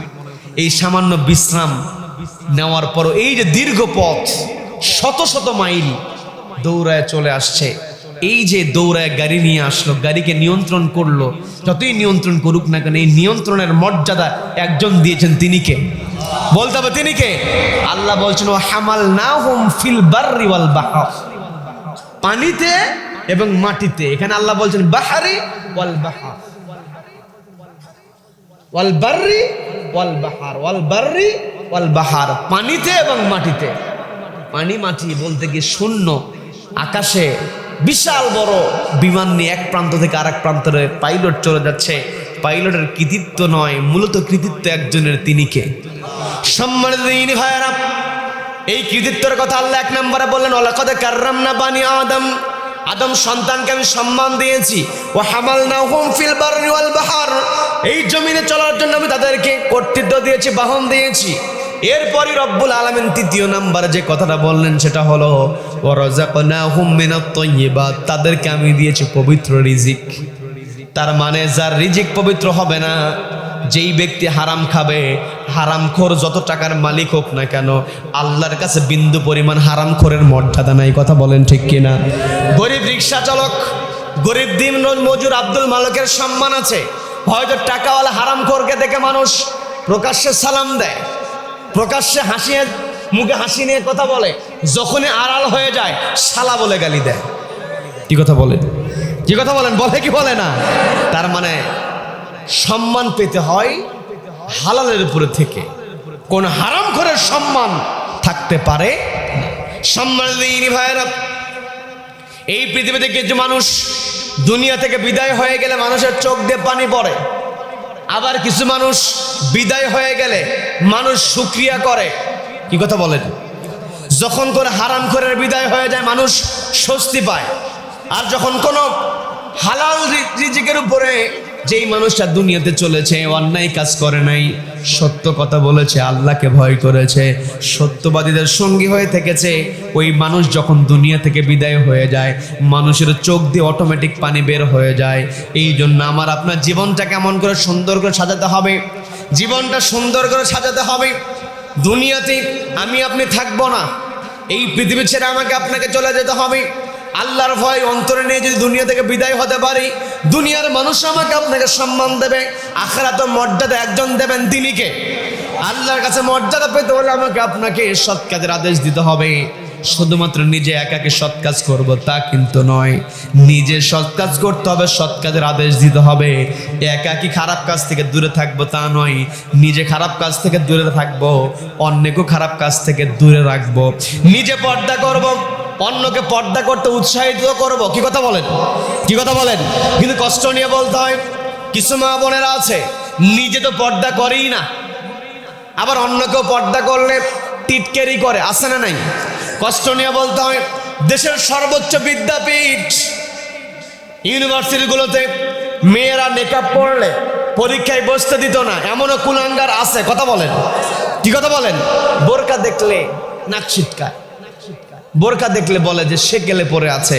আরে পাগল, তোমার বাড়ির মূল্যবান সম্পদ তুমি আলমারিতে রাখো, সোনা দানা টাকা পয়সা, আলমারির বাহিরের পাল্লা সেখানেও চাবি থাকে, যেই ড্রয়ারের মধ্যে রেখেছে ওই ড্রয়ারেরও চাবি আছে, আবার যেই বাক্সের মধ্যে রেখে দিয়েছে অর্নামেন্ট যে বাক্সগুলোতে রাখা হয় সেখানে কিন্তু লক দেওয়া থাকে। কি কথা বলেন? সোনা দানা অর্নামেন্ট তুমি তোমার বাড়িতে রাখার জন্য তোমার সবচাইতে ভিতরের ঘরের মধ্যে রাখো, সেই ঘরের মধ্যে আলমারি, আলমারির পাল্লাতে চাবি, ড্রয়ারে চাবি, আবার যেই প্যাকেটে রাখা হয় সেখানেও কি দিয়ে রাখা হয়েছে। তার মানে মূল্যবান সম্পদকে ঢেকে রাখতে হয়, গোপনে রাখতে হয়। এই পৃথিবীতে যত সম্পদ আছে, আর দুনিয়া কুল্লুহা মাতা ও খৈরুল মাতাই দুনিয়া আল মারআতুস সালিহা, বলেন না সুবহানাল্লাহ। দুনিয়াতে যত সম্পদ আছে এর মধ্যে সর্বশ্রেষ্ঠ সম্পদ হলো আল মারআতুস সালিহা, নেককার স্ত্রী, বলেন না সুবহানাল্লাহ। এই জন্য পর্দার মা বোনদের দৃষ্টি আকর্ষণ করে বলবো, মা, পর্দাতে আপনার সম্মান বাড়বে, পর্দাতে আপনার সম্মান কমবে না। এই বর্তমান দুনিয়ার যারা নারীবাদী, নারীদের অধিকারের কথা বলে, এরা মূলত নারীদের অধিকারের কথা বলে না, এরা নারীদেরকে ব্যবহার করতে চায়। কথা বলেন ঠিক কিনা? নারীদেরকে এরা পণ্য বানাতে চায়। ইসলাম নারীদেরকে সম্মান দিয়েছে। ও আমার পর্দার মা বোনেরা, আপনি পর্দায় থাকবেন, আপনার সম্মান মর্যাদা দুনিয়াতেও আছে, আখিরাতেও আছে। এই পৃথিবীতে নারীদের যখন কোনো সম্মান ছিল না, নারীদেরকে জীবন্ত পুঁতে ফেরা হতো। নবীজি বললেন, তোমরা নারীদেরকে গালি দেবে না, আমি হলাম কন্যার পিতা, বলেন না সুবহানাল্লাহ। নবীজি নারীদের সম্মান দিয়েছে। কোন নারী যখন এই পৃথিবীতে আগমন করে, কোন কন্যার জন্ম হওয়া মানে পর্দায় থাকবেন, আপনি নামাজি হবেন, আপনি কোরআন তেলাওয়াত করবেন। মা যখন কোরআন তেলাওয়াত করে, মায়ের কোরআন তেলাওয়াত করা দেখে সন্তানও কোরআন তেলাওয়াত করে। মা যখন নামাজ পড়ে, মায়ের নামাজ দেখে সন্তানও নামাজ পড়ে। কি কথা বলেন? 2.5 বছরের বাচ্চা মায়ের নামাজ দেখে প্রত্যেকদিন, কোনটা রুকু কোনটা সেজদা কোনটা কিয়াম, ছোট্ট মানুষ বোঝে না। মায়ের সেজদা প্রত্যেকদিন দেখে। মা যখন কপালটা জমিনে ঠেকিয়ে একজনকে সেজদা দেয়, তিনি কে? সবাইকে বলতে হবে তিনি কে? আল্লাহকে যখন সেজদা দেয়, ছোট্ট মানুষের মনের মধ্যে আকাঙ্ক্ষা জেগে যায়। মা ওযু বানিয়েছে, জায়নামাজ বিছিয়েছে, মা নামাজ পড়ার জন্য জায়নামাজে দাঁড়িয়ে যাবে। ছোট্ট 3 বছরের বাচ্চা মাকে সুযোগ না দিয়া তড়ি ঘড়ি করে জায়নামাজের উপরে সেজদা দেওয়া শুরু করে। এমন দৃশ্য আছে না নাই? আছে না নাই? তার মানে মা, আপনি যদি নামাজ না পড়েন, আপনার সন্তান কেমন করে আপনাকে দেখে সেজদা দেওয়া শিখবে? কি কথা বলেন? বাবা, আপনি যদি মসজিদমুখী না হন, আপনি যদি নামাজ না পড়েন, আপনার সন্তান কেমন করে নামাজ পড়বে? এই জন্য এই পৃথিবীর প্রত্যেকটা মানুষ সবচাইতে বেশি ভালোবাসে তার সন্তানকে। কি কথা বলেন? সন্তানকে আপনি আজকে আপনার সবার চিন্তা হয় সন্তানকে কেমন করে গড়ে তুলব, সন্তানের ভবিষ্যৎ কেমন হবে। সন্তানের ভবিষ্যৎ নিয়ে পিতামাতার চিন্তা আছে না নাই? আছে না নাই? আমি বাপ মা যারা আছেন, যারা এই কথা শুনছেন, আপনাদেরকে বলবো, সন্তানের ভবিষ্যৎ নিয়ে যদি আপনি চিন্তা করেন, সবার আগে সন্তানের অন্তরের ভিতরে ঢুকিয়ে দিতে হবে একজনের ভয়, তিনি কে? সবাইকে বলতে হবে তিনি কে? সম্মানিত দিনী ভাই, আমি যে কথা বলতে নিয়েছিলাম, আল্লাহর ভয় যার অন্তরে আছে, তার সম্মান পৃথিবীতে আছে, তার সম্মান আখিরাতে সর্বোচ্চ একজন দান করবেন, তিনি কে?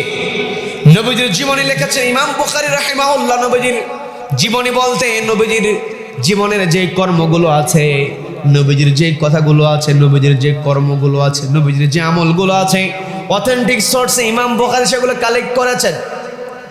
লক্ষ লক্ষ হাদিসের হাফেজ তারা ছিলেন, বলেন না সুবহানাল্লাহ, বলেন সুবহানাল্লাহ। ওই লক্ষ লক্ষ হাদিস থেকে তিনি হাদিস বাছাই করেছেন, অথেন্টিক সোর্সে তিনি হাদিস সংগ্রহের জন্য বাড়ি থেকে বের হয়েছেন। ওই পাশের যাত্রীকে যখন বললেন আমার কাছে 1000 দিনার আছে, ওই পাশের যাত্রীর চিন্তা হলে কেমন করে হাতায় নেওয়া যায়, কেমন করে চুরি করবে, কেমন করে নিজের করে নেবে। দিনার কোথায় রেখেছে সে তো জানে না, চুরি করতে হলে কোথায় সম্পদ আছে এটা জানতে হয়, এরপরে চুরি করতে হয়। কি কথা বলেন? কি কথা বলেন? মানি ব্যাগের মধ্যে টাকা থাকে, পকেটে টাকা থাকে, এই জন্য পকেট কেটে নেয়। কি কথা বলেন? ও কিন্তু জানে না পকেটে কত টাকা আছে, কিন্তু টার্গেট আর মানি ব্যাগ যেহেতু আছে, এটা কেটে বের করতে হবে। এখন ওই পাশের যাত্রীও তো জানে না যে কোথায় দিনারগুলো রেখেছে, কেমন করে নেব। চিন্তা করতে করতে মাথার মধ্যে একটা কুচিন্তা চলে আসলো। আসার সঙ্গে সঙ্গে ও নৌজানের মধ্যে চিৎকার চেঁচামেচি শুরু করে দিয়েছে, আমার সর্বনাশ হয়ে গেল, আমি শেষ হয়ে গেলাম, আজকে আমার একই হলো, আমি কেমন করে চলবো। চিৎকার যখন শুরু করেছে, বাসের মধ্যে যদি কোনো যাত্রী একটু চিৎকার করে, হেল্পার সুপারভাইজার কন্ট্যাক্টে দৌড়ায় আসে, বলে ভাই কি হলো কি হলো, বলে কি বলে না, বলে কি বলে না। আলোচনা চলবে, বিরক্ত হচ্ছেন, আলোচনা চলবে নাকি মনোযোগ দিয়ে দিব? আলোচনা চলবে কতক্ষণ? সারা রাত। এই ছেলে বলছে সারা রাত চলবে, সারা রাত চলবে, হুজুর মরবে। চলুক চলুক সারা রাত, হুজুর একেবারে কাত। কি কথা বলেন? হুজুর মরুক, হুজুর বাঁচুক, হুজুর সোজা হয়ে থাকুক আর কাত হয়ে পড়ুক। এই কোরআনের কথা শুধুমাত্র সারা রাত হবে না, যতদিন পর্যন্ত পূর্ব দিগন্ত সূর্য উদিত হয়ে পশ্চিম আকাশে অস্ত যাবে, ততদিন পর্যন্ত কোরআনের কথা হবে। কোন কোরআন বিদ্বেষী কোরআনকে থামাতে পারবে না। কারা কারা এই মতের পক্ষে আছেন, দুহাত উঁচু করে আল্লাহকে দেখান।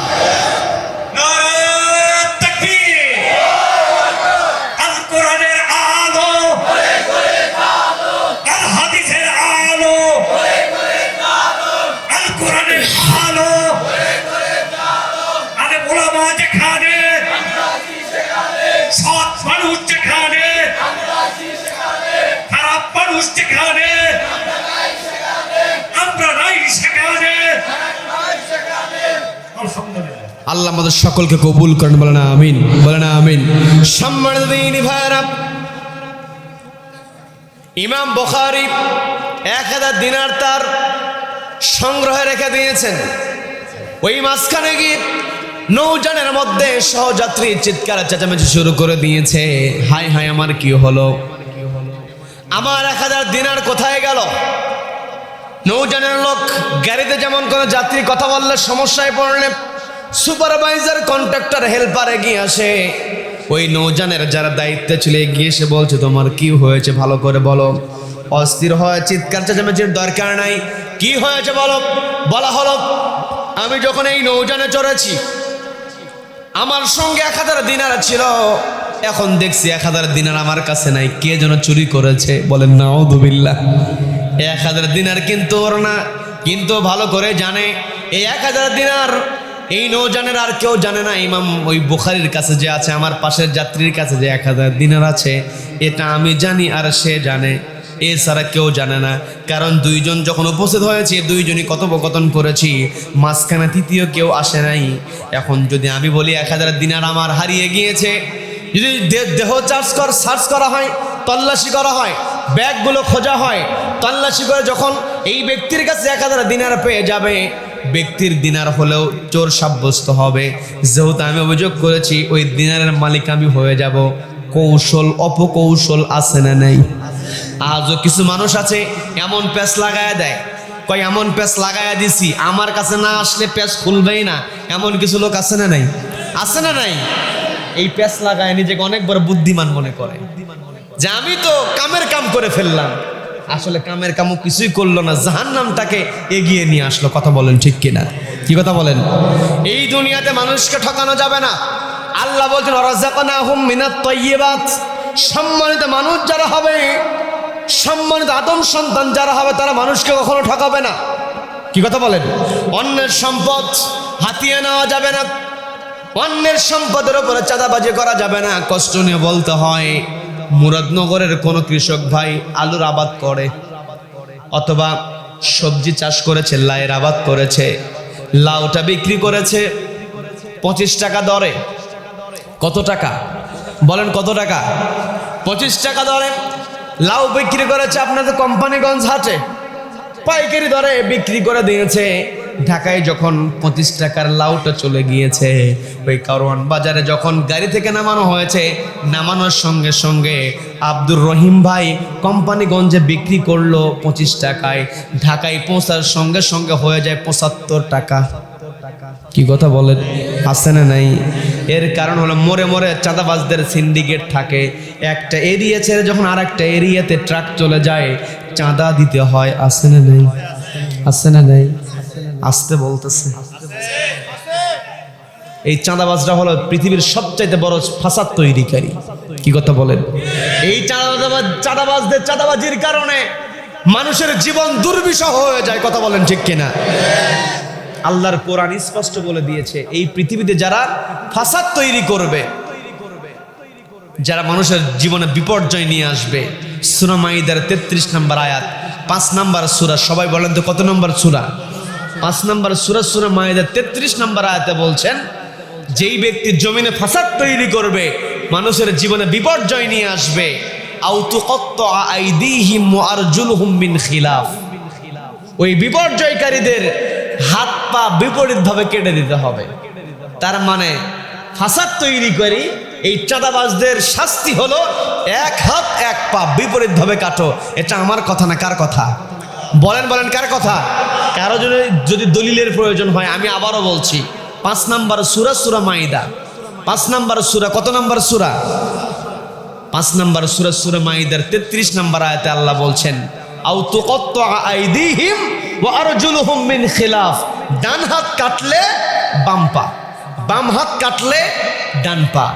আজকে আমার দেশে যেই সমস্ত চাঁদাবাজেরা চাঁদাবাজি করে মানুষের জীবনে বিপর্যয় নিয়ে আসে, জমিনে ফাসাদ তৈরি করে, এই সমস্ত একটা চাঁদাবাজের চাঁদাবাজি প্রমাণিত হওয়ার পরে, একটা চাঁদাবাজকে যদি ওই বাইতুল মোকাররমের সামনে কিংবা সুপ্রিম কোর্টের সামনে একটা চাঁদাবাজের হাত পা যদি কেটে দেওয়া হতো, ওই দৃশ্য দেখে দেশের চাঁদাবাজগুলো এক রাতের মধ্যে আল্লাহ আল্লাহ হয়ে যেত। কথা বলেন ঠিক কিনা? এই কথাগুলো বললেই হুজুর খারাপ। কি কথা বলেন? কয় হুজুর বেশি বোঝে, বলে না যে হুজুর বেশি বোঝে। হুজুরকে নিয়ে আসছে ওয়াজ করবে, কাহিনী শোনায় কান্দায়া দিয়ে চলে যাবে। হুজুর কেন চাঁদাবাজের বিরুদ্ধে কথা বলবে? হুজুর কেন চোরদের বিরুদ্ধে কথা বলবে? ওই চাঁদাবাজ কখনোই চাইবে না চাঁদাবাজি বন্ধ হোক। কি কথা বলেন? বিড়াল কখনোই চাইবে না যে মাছটা ঢেকে রাখুক। কি কথা বলেন? কথা বলেন? বিড়ালের টার্গেট মাছটাকে ধরা, আর চাঁদাবাজদের টার্গেট চাঁদাবাজি করা। আর আল্লাহর জমিনে যারা একমাত্র আল্লাহকে ভয় করে, তাদের টার্গেট হলো সৎ লোকের শাসন চায়। কথা বলেন ঠিক কিনা? সৎ লোকের শাসন মানে তা'মুরুনা বিল মা'রুফ, সৎ কাজের আদেশ দেওয়া। ওয়া তানহাউনা আনিল মুনকার, অসৎ কাজে বাধা প্রদান করা। এই পৃথিবীতে আমরা হলাম আল্লাহর খলিফা। আমরা আল্লাহর কি? খলিফা। খলিফা শব্দের অর্থ হচ্ছে প্রতিনিধি, ইংরেজিতে বলা হয় রিপ্রেজেন্টেটিভ। আপনারা কি আমার প্রতি বিরক্ত হচ্ছেন? নামতে দেরি হবে কারণ উঠতেই দেরি হয়েছে। কি কথা বলেন? প্রতিদিন তো না, একদিন। এই বছরের দিন আমরা বসেছি সামিয়ানার নিচে, ইচ্ছা করলে বাড়িতে ঘুমিয়ে থাকতে পারতাম। মাহফিল তো 18 তারিখের, শুরু হয়ে গেছে 19 তারিখ। কি কথা বলেন? মাহফিল 18 তারিখের, শুরু হয়ে গেছে 19 তারিখ। বলি আলহামদুলিল্লাহ, বলি আলহামদুলিল্লাহ। সম্মানিত দিনী ভাইরা, আল্লাহ আমাকে আপনাকে বলছেন ইন্নী জাইলুন ফিল আরদি খলিফা। ফেরেশতাদেরকে বললেন পৃথিবীতে আমি আমার প্রতিনিধি পাঠাবো। প্রতিনিধির দায়িত্ব আছে, রিপ্রেজেন্টেটিভ বলা হয় ইংরেজিতে, বাংলায় প্রতিনিধি। ইংরেজিতে রিপ্রেজেন্টেটিভ শব্দের সঙ্গে আমাদের পরিচিত সবচেয়ে বেশি হলো যখন আমি আপনি কেউ অসুস্থ হয়ে যাই, কাছের মানুষ কেউ যদি অসুস্থ হয়ে যায়, তাহলে দেখা যায় যখন ডাক্তারের চেম্বারে ঢুকে যায়, ডাক্তার যখন প্রেসক্রিপশন লিখে দেয়, ডাক্তারের রুম থেকে যখন প্রেসক্রিপশন নিয়ে রুগী বের হয়ে আসে, আশপাশ থেকে 2-4 জন দৌড়ায় আসে, বলে ভাই একটু প্রেসক্রিপশনটা দেন, একটু ছবি উঠাবো। ছবি উঠায়, আছে না নাই? আপনাদের এদিকে মনে হয় নাই? আছে, আছে, হ্যাঁ আছে। ওই যারা ছবি উঠায় এদেরকে বলা হয় রিপ্রেজেন্টেটিভ। এর কারণ হলো ঔষধ কোম্পানি তাদেরকে প্রতিনিধি করে পাঠিয়ে দিয়েছে, দেখো যে আমার ডাক্তার আসলে ঔষধ লেখে কিনা। ডাক্তার ঔষধ লেখে, বিনিময়ে কিনে জানেন? ভাই আমাকে বেশি কিছু দিতে হবে না, আমি একটু আমার ওয়াইফকে নিয়ে উমরায় যেতে চাই, একটু উমরার টিকিটটা করে দিন। হাসে না নাই? উমরা স্ত্রীর জন্য করে দিয়েছে, ডাক্তারের জন্য করে দিয়েছে। এখন ডাক্তার আবদার করছে, আমার একমাত্র ছেলে, সেও বলেছে আব্বু তোমাদের সঙ্গে যেতে পারলে আমারও ভালো লাগবে, তো তাহলে আমার ছেলের উমরার ব্যবস্থাও করে দেন। এমন ডাক্তার আছে না নাই? আছে না নাই? আমার দেশে ইঞ্জিনিয়ার হয়, রডের বদলে বাঁশ দিয়ে বিল্ডিং করে, আছে না নাই?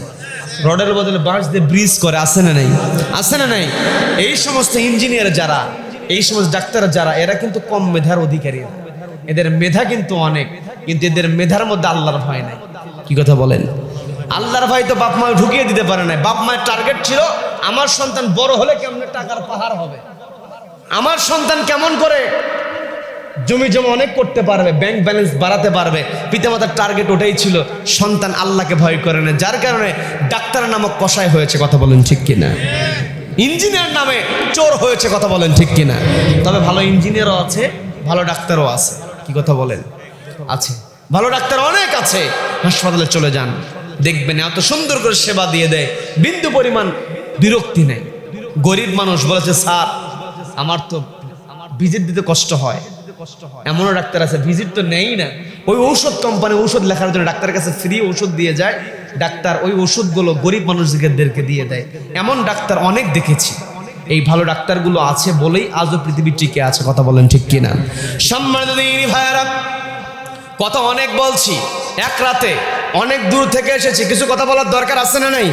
সম্মানিত দিনী ভাইয়েরা, আমার যাত্রাপুরের ভাইয়েরা, আশেপাশ থেকে যারা এসেছেন, আমার মাইকের আওয়াজ যত দূর পর্যন্ত যায় যে যেখান থেকে শুনছেন কথাগুলো বোঝার চেষ্টা করেন।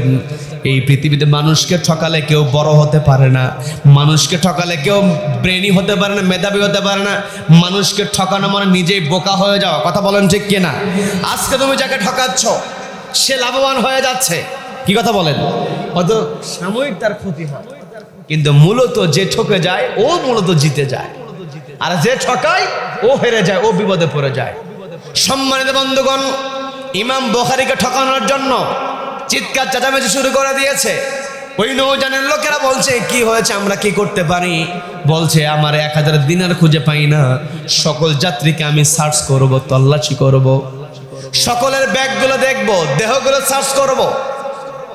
যেইভাবে চিৎকার চেঁচামেচি শুরু করে দিয়েছে, কান্নাকারি শুরু করে দিয়েছি, ওই নৌজানের লোকেরা বিশ্বাস করে যখন তল্লাশি শুরু করেছে, একে একে সবাইকে তল্লাশি করেছে। তল্লাশি করতে করতে ইমাম বুখারীকেও তল্লাশি করেছে, তার ব্যাগগুলো দেখেছে। আশেপাশের সব যাত্রীকে দেখার পরে যখন কোথাও 1000 দিনার খুঁজে পায় নাই, ওই নৌজানের কর্তৃপক্ষ লোকজন বলছে তুমি কি সত্যি 1000 দিনার নিয়ে হাজির হয়েছো নাকি? বলে হ্যাঁ সত্যি নিয়েছি। বলে ভালো করে খেয়াল করে দেখো, অনেক সময় চোখে চশমা, গোটা ঘর তন্ন তন্ন করে খুঁজে, চশমা কই চশমা কই, পরে হাত দিয়ে দেখে চোখে চশমা আছে না নাই, আছে না নাই। শীতকালে পকেট বেশি, শীতকালে মানুষের পকেট কিন্তু বেশি, কি কথা বলেন? কারণ শীতের পোশাক পরতে হয়, জ্যাকেটের নিচে একটা, বাহিরে দুইটা, প্যান্ট পরেছে, 4-5টা পকেট। কোন পকেটে মোবাইল রেখেছে মনে নাই, গোটা বাড়ি ঘর তন্ন তন্ন করে খোঁজা, মোবাইল কোথাও খুঁজে পায় না। বলতেছে আম্মু আমার মোবাইল একটু কল দিয়ে দাও, মোবাইলটা কোথায়? অথবা স্ত্রী স্বামীকে বলছে দেখো আমার মোবাইল খুঁজে পাচ্ছি না, কোথায় রাখলাম, একটু কল দাও। কল যখন দিল তার শরীরের মধ্যে মোবাইল বেজে ওঠে, আছে না নাই, আছে না নাই। বিরক্ত হচ্ছেন? ওই নৌযানের লোকজন বলছে তোমার তো এমনও হতে পারে বাড়িতে রেখে এসেছো, নৌযান উঠাও নাই, ভালো করে খেয়াল করে দেখো। বলতেছে না না আমার স্পষ্ট খেয়াল আছে, আমি যখন নৌযানে চড়েছি আমার কাছে 1000 দিনার ছিল, আমি দেখেছি। সবাইকে তো খুঁজলাম, কাউকে তো, কারো কাছ থেকে তো দিনার পাওয়া গেল না। আর কি বলবো, তোমার কি কাউকে সন্দেহ হয় কিনা? যদি কাউকে সন্দেহ হয়ে থাকে দেখায় দাও, তাকে একটু বেশি তল্লাশি করবো, এইটুকু তোমার জন্য করা যেতে পারে। কাউকে কি তোমার সন্দেহ হয় কিনা? ওই যাত্রী সুযোগ পেয়েছে, বলছে নৌযানে ওঠার পরে আমি এই লোকের সাথে ছাড়া অন্য কারোর সঙ্গে কথা বলি নাই, একমাত্র এই লোকের সঙ্গে কথা হয়েছে। যদি সন্দেহ হয় এই লোককে আমি সন্দেহ করি। ইমাম বুখারীকে দেখিয়ে বলছে, বলেন নাউযুবিল্লাহ। ইমাম বুখারী যখন সন্দেহ করে দেখিয়ে দেয়, ইমাম বুখারী মুস্কি মুস্কি হাসে, বলেন না সুবহানাল্লাহ, সুবহানাল্লাহ। যারা আল্লাহকে ভয় করে তাদের তো দুনিয়ার কোন বিপদকে তারা বিপদ মনে করে না, দুনিয়ার কোনো কষ্টকে তারা কষ্ট মনে করে না। ওয়া আলা রাব্বিহিম ইয়াতাওয়াক্কালুন, ইমানদার বান্দা সবসময় আল্লাহর উপর তাওয়াক্কুল করে, বলেন না সুবহানাল্লাহ। ইমাম বুখারী রাহিমাহুল্লাহ মুস্কি হাসেন। ইমাম বুখারী বলছে যদি আমাকে সন্দেহ হয় তাহলে আবার সার্চ করো, আমার আপত্তি নাই। দেহ তল্লাশি করা হয়েছে, দেহের মধ্যে পোশাক আশাক যখন চেক করেছে দিনার খুঁজে পায় না। ইমাম বুখারী নিজ থেকেই বলছেন এই যে ধরো আমার ব্যাগ, যেহেতু সন্দেহ হয়েছে আমার ব্যাগগুলো সার্চ করে দেখো পাও কিনা। ইমাম বুখারীর ব্যাগ সার্চ করা হয়েছে, ব্যাগের মধ্যেও দিনার নাই, ব্যাগেও দিনার নাই, দেহ তল্লাশি করেছে দিনার নাই। আর কি বলবে?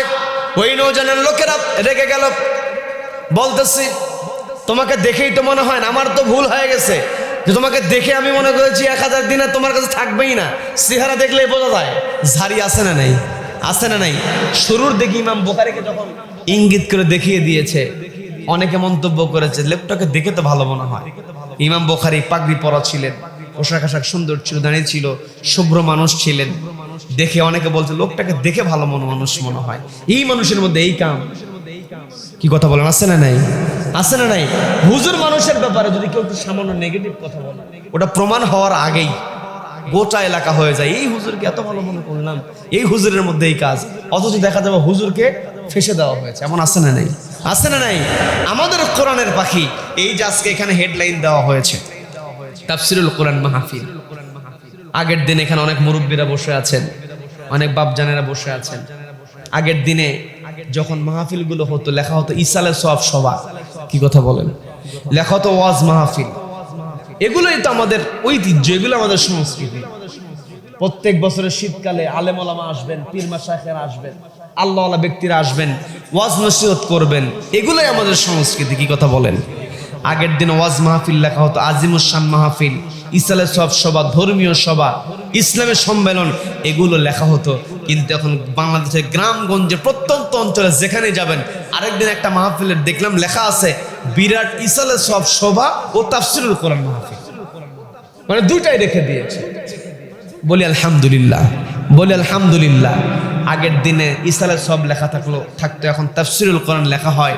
এই গোটা দেশের গ্রামগঞ্জে, এমনকি আমি ইন্ডিয়াতেও দেখেছি। সেখানে আমি তো 2018 সাল থেকে সেখানে কথা বলেছি, গিয়েছি বেশ কয়েকবার। এখন যাওয়া যায় না, কারণ আমাদের যে বড় ডাইনি ছিল সে ওখানে আছে, এই জন্য টুরিস্ট ভিসা বন্ধ, যাওয়ার কোনো বুদ্ধি নেই। তো সেখানেও দেখেছি কিছু কিছু কমিটি তারাও তাফসিরুল কোরআন মাহফিল লিখেছে। ওই দেশে যাওয়ার সঙ্গে সঙ্গে ওরা জিজ্ঞাসা করতো সবার আগে সাইদি সাহেব কেমন আছে, কমন প্রশ্ন তাদের ছিল। এই গোটা দেশে প্রত্যেকটা জায়গাতে তাফসিরুল কোরআন যে হেডলাইন আছে, শুধু বাংলাদেশ ভারতে নয়, আপনি দুবাইয়ে যাবেন, আপনি সৌদিতে যাবেন, আপনার এলাকাতেই অনেক সৌদি প্রবাসী আছে, দুবাই প্রবাসী আছে, তারাও কিন্তু বছর বছর আমাদের দেশ থেকে আলেম ওলামাদেরকে নিয়ে যায়, তারাও ওখানে তাফসিরুল কোরআন মাহফিল লেখে, ব্যানার করে সেখানে মাহফিলের আয়োজন করে। এই যে গোটা দুনিয়াতে তাফসিরুল কোরআন মাহফিল হেডলাইন দিয়ে যিনি এই মাহফিলটাকে প্রতিষ্ঠা করলেন, তিনি হলেন আল্লামা দেওয়ার হোসেন সাইদী রহমাতুল্লাহ আলাইহি। কথা বলেন ঠিক কিনা? কি কথা বলেন? তাকেও পর্যন্ত ওরা ধর্ষণকারী বানানোর চেষ্টা করেছে। নাউযুবিল্লাহ, বলেন নাউযুবিল্লাহ। একজন হিন্দু মানুষ ওই পিরোজপুরের একজন ভাই সুখরঞ্জন বালি, তাকে বলা হয়েছিল তার বিরুদ্ধে সাক্ষী দাও, সাক্ষী দেয় নাই। অথচ মুসলিম নামে কিছু মুনাফিক সাক্ষী দিয়েছে। মুসলিম নামক কাফেরের চাইতে নিকৃষ্ট কিছু মুনাফিক তাকে কষ্ট দিয়ে দুনিয়া থেকে বিদায় করেছে। কথা বলেন ঠিক কিনা? তাকে দুনিয়া থেকে বিদায় করে মানুষের মন থেকে বিদায় করতে পারে নাই, তাকে কষ্ট দিয়ে থামিয়ে রাখতে পারে নাই। আমাদের কোরআনের পাখি যেই দিন তাকে হত্যার পরিকল্পনা করে ওই কারাগার থেকে নিয়ে হসপিটালে নিয়ে যাওয়া হলো, একজন মানুষ, বিরক্ত হচ্ছেন আপনারা? একজন মানুষ বয়সের ভারে নুজ্জ যখন হয়ে যায়, 80 বছর 83 বছর বয়সী মানুষ এমনিতেই ক্লান্ত হয়ে যায়। 80 বছর বয়সী মানুষ ক্লান্ত হয়ে যায়, দুর্বল হয়ে যায়। তিনি দুর্বল মানুষ অ্যাম্বুলেন্স থেকে নামলেন, নামার সময় অন্যের কাঁধের উপর ভর দিয়েছেন, হুইল চেয়ারে বসবেন, তাকে বসানো হবে, কিন্তু ওই সময় অন্যের কাঁধের উপর ভর দিয়ে তিনি সবাইকে লক্ষ্য করে উঁচু আওয়াজে সালাম দিয়েছেন এবং সালাম দিয়ে সবাইকে বললেন তোমরা সবাই কেমন আছো বলে তিনি যে হাসিটা দিয়েছেন, ওই হাসি দিয়ে তিনি বোঝাতে চেয়েছেন এই পৃথিবীতে কোরআন বিদ্বেষীরা কোরআনওয়ালাদেরকে যত কষ্টই দেখ না কেন, ওরা কখনো কোরআনওয়ালাদের হাসি কেড়ে নিতে পারে না। কথা বলেন ঠিক কিনা? কোরআনের পাখি যেই হাসিটা আমাদেরকে দিয়েছেন, এই বাংলাদেশ নামক রাষ্ট্র যতদিন পর্যন্ত থাকবে ওই কোরআনের পাখি আল্লামা সাইদীর হাসিটা আমাদের জন্য অনুপ্রেরণা হয়ে থাকবে। কথা বলেন ঠিক কিনা? সম্মানিত ভাইরা, যতই ভালো মানুষদেরকে অপরাধী বানানোর চেষ্টা করুক না কেন, ভালো মানুষেরা দিন শেষে সত্যকে কখনো চেপে রাখা যায় না। হয়তো সামান্যক্ষণ আড়াল করা যায়, কিন্তু সত্যকে মুছে ফেলা যায় না। কথা বলেন ঠিক কিনা? সম্মানিত বন্ধুগণ, আমি যে ঘটনায় ছিলাম, রাত অনেক গভীর হয়ে গিয়েছে, আবার ফজরের নামাজের খেয়াল করার দরকার আছে না নেই? দরকার আছে না নেই? একটু জিকির করি, লা ইলাহা লা ইলাহা সুবহানাল্লাহ আলহামদুলিল্লাহ লা ইলাহা আল্লাহ আল্লাহ আল্লাহ আল্লাহ লা ইলাহা সুবহানাল্লাহ। সবাই চোখ জোরে সুবহানাল্লাহ আলহামদুলিল্লাহ লা ইলাহা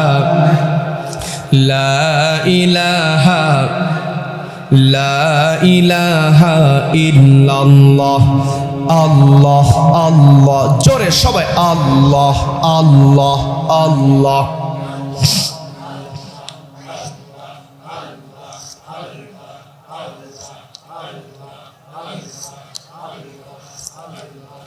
আল্লাহ আল্লাহ আল্লাহ আল্লাহ আল্লাহ। লা ইলাহা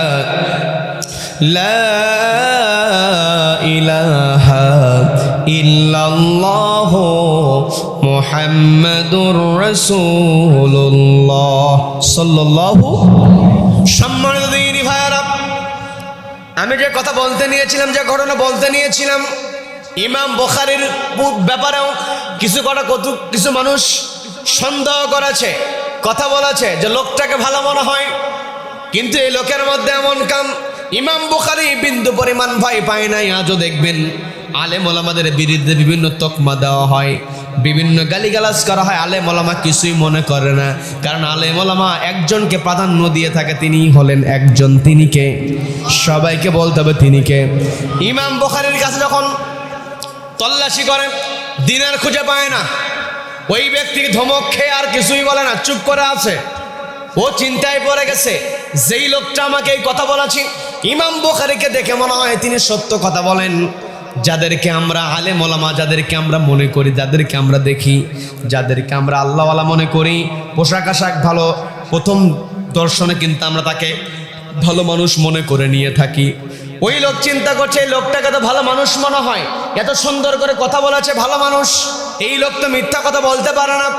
এই যে দিনারের কথা বলেছে, দিনারটা কোথায় গেল সে একটু চিন্তায় আছে।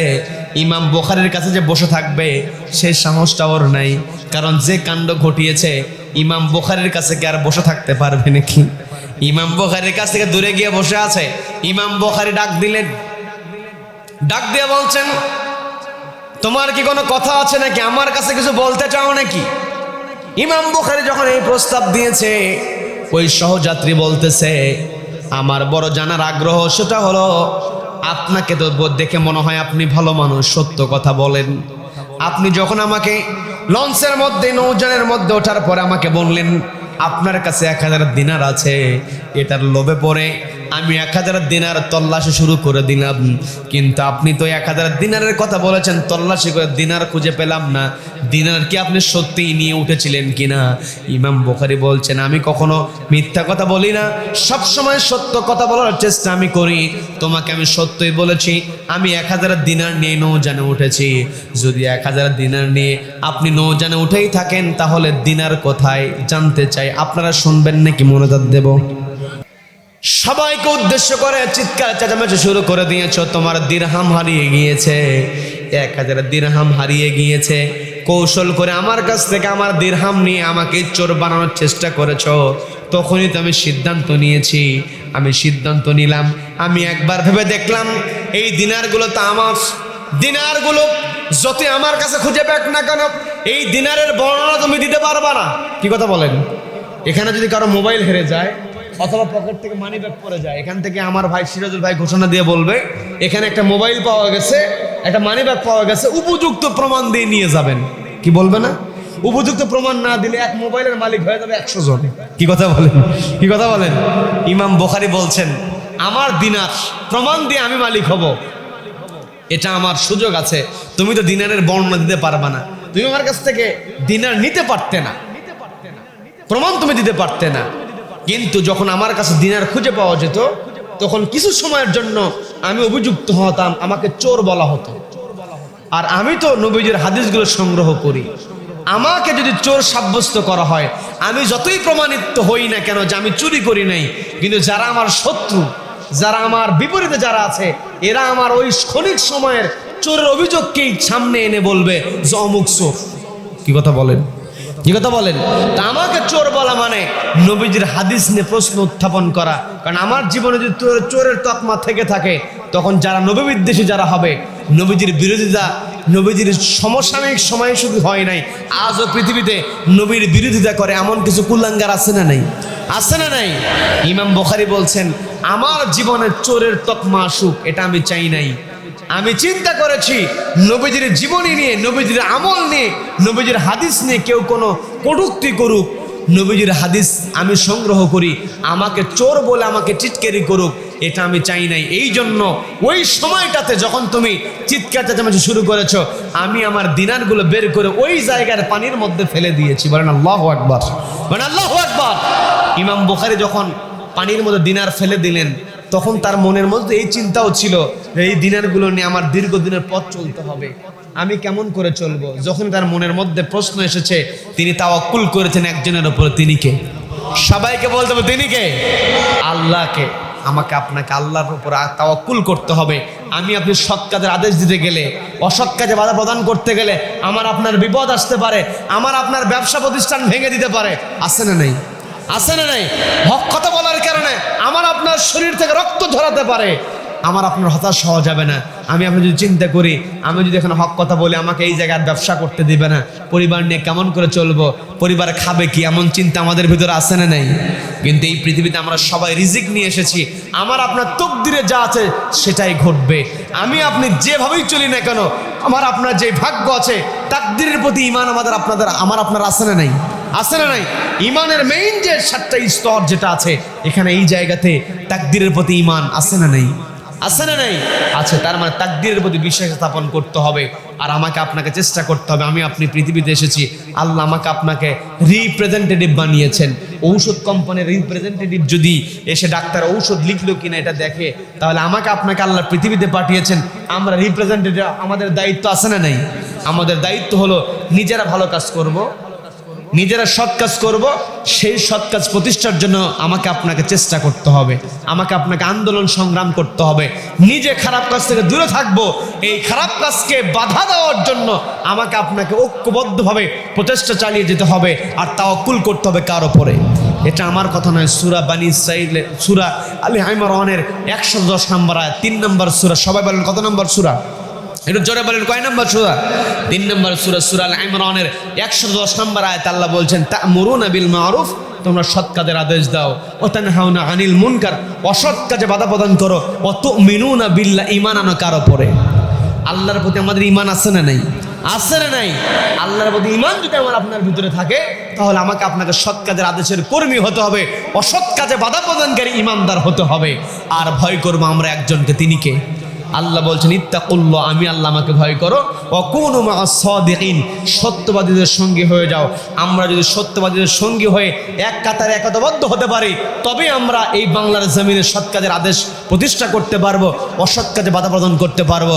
রব্বুল আলামিন আমাকে আপনাকে যে সুবর্ণ সুযোগ দিয়েছেন, অনেক যুবক ভাইরা আছেন, নবীজির সাহাবীরা যুবক বয়সে নবীজির সাহাবীরা যুদ্ধের ময়দানে গিয়েছেন।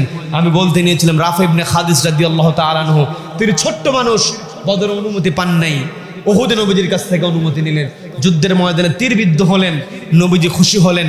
নবীজি খুশি হয়ে যাওয়া মানে একজন খুশি হয়ে যাওয়া, তিনি কে? সবাইকে বলতে হবে তিনি কে? তার মানে যুবক বয়সে, তরুণ বয়সে, কিশোর বয়সে আমাকে আপনাকে এগিয়ে আসতে হবে। অনেক সময় পর্দালের মা বোনরা এই কাজটা বেশি করে থাকেন, যে আমার সন্তানের বয়স কেবল 16 বছর, কেবল 18 বছর বয়স, এখনই নামাজের জন্য তাগিদ দেওয়ার কি দরকার আছে? বড় হলে এমনিতেই পড়বে, এমন কথা বলার লোক আছে না নেই? বাবা নামাজ পড়ে, শীতকালে দাদা নামাজে যায়, নাতির ঘরে উকি দেয় যে পোশাক আশাকগুলো ঠিক আছে কিনা, কারণ রাতের মধ্যে শীতকালে কম্বল সরে যায়, আছে না নাই? আছে না নাই? 14-15 বছর বয়সী সন্তান ঘুমিয়ে আছে, রাত্রে পড়ালেখা করেছে, মা খুশি যে আমার ছেলে সারা রাত পড়েছে। মা নিজেও নামাজ পড়ে, কিন্তু সন্তানের ঘরে গিয়ে মায়ের কাছে যে কম্বল ছিল, ওই কম্বল সন্তানের গায়ে দিয়ে বলে যে ঠান্ডার মধ্যে আমার বাবা একটু আরামে থাকুক। বলে কি বলে না? বলে কি বলে না? মনে করে সন্তান বড় হলে এমনিতে নামাজ পড়বে না, সন্তানকে ছোটবেলায় নামাজের শিক্ষা দিতে হবে, সন্তানকে ছোটবেলায় পর্দার শিক্ষা দিতে হবে। তরুণ কিশোর ভাইদেরকে আমি কষ্ট দিয়ে ফেললাম, আপনাদের অনেকের সময় নিয়েছি, অনেক রাত গভীর হয়েছে। আমরা নামাজি হব। আমরা কি হব? বলেন, আমরা কি হব? এই কিশোর তরুণ ভাইরা, এইদিকে এইদিকে, আমাদের সবাইকে নামাজি হতে হবে। আমরা নামাজি হব। আমরা সবাই বলে আমরা নামাজি হব, আমরা নামাজি হব ইনশা ইনশা ইয়া আল্লাহ। সবাই ইয়া আল্লাহ। আমাদের সকলকে মরণ পর্যন্ত 5 ওয়াক্ত নামাজ আদায় করার তৌফিক দান করো। আমিন ইয়া রাব্বাল আলামিন।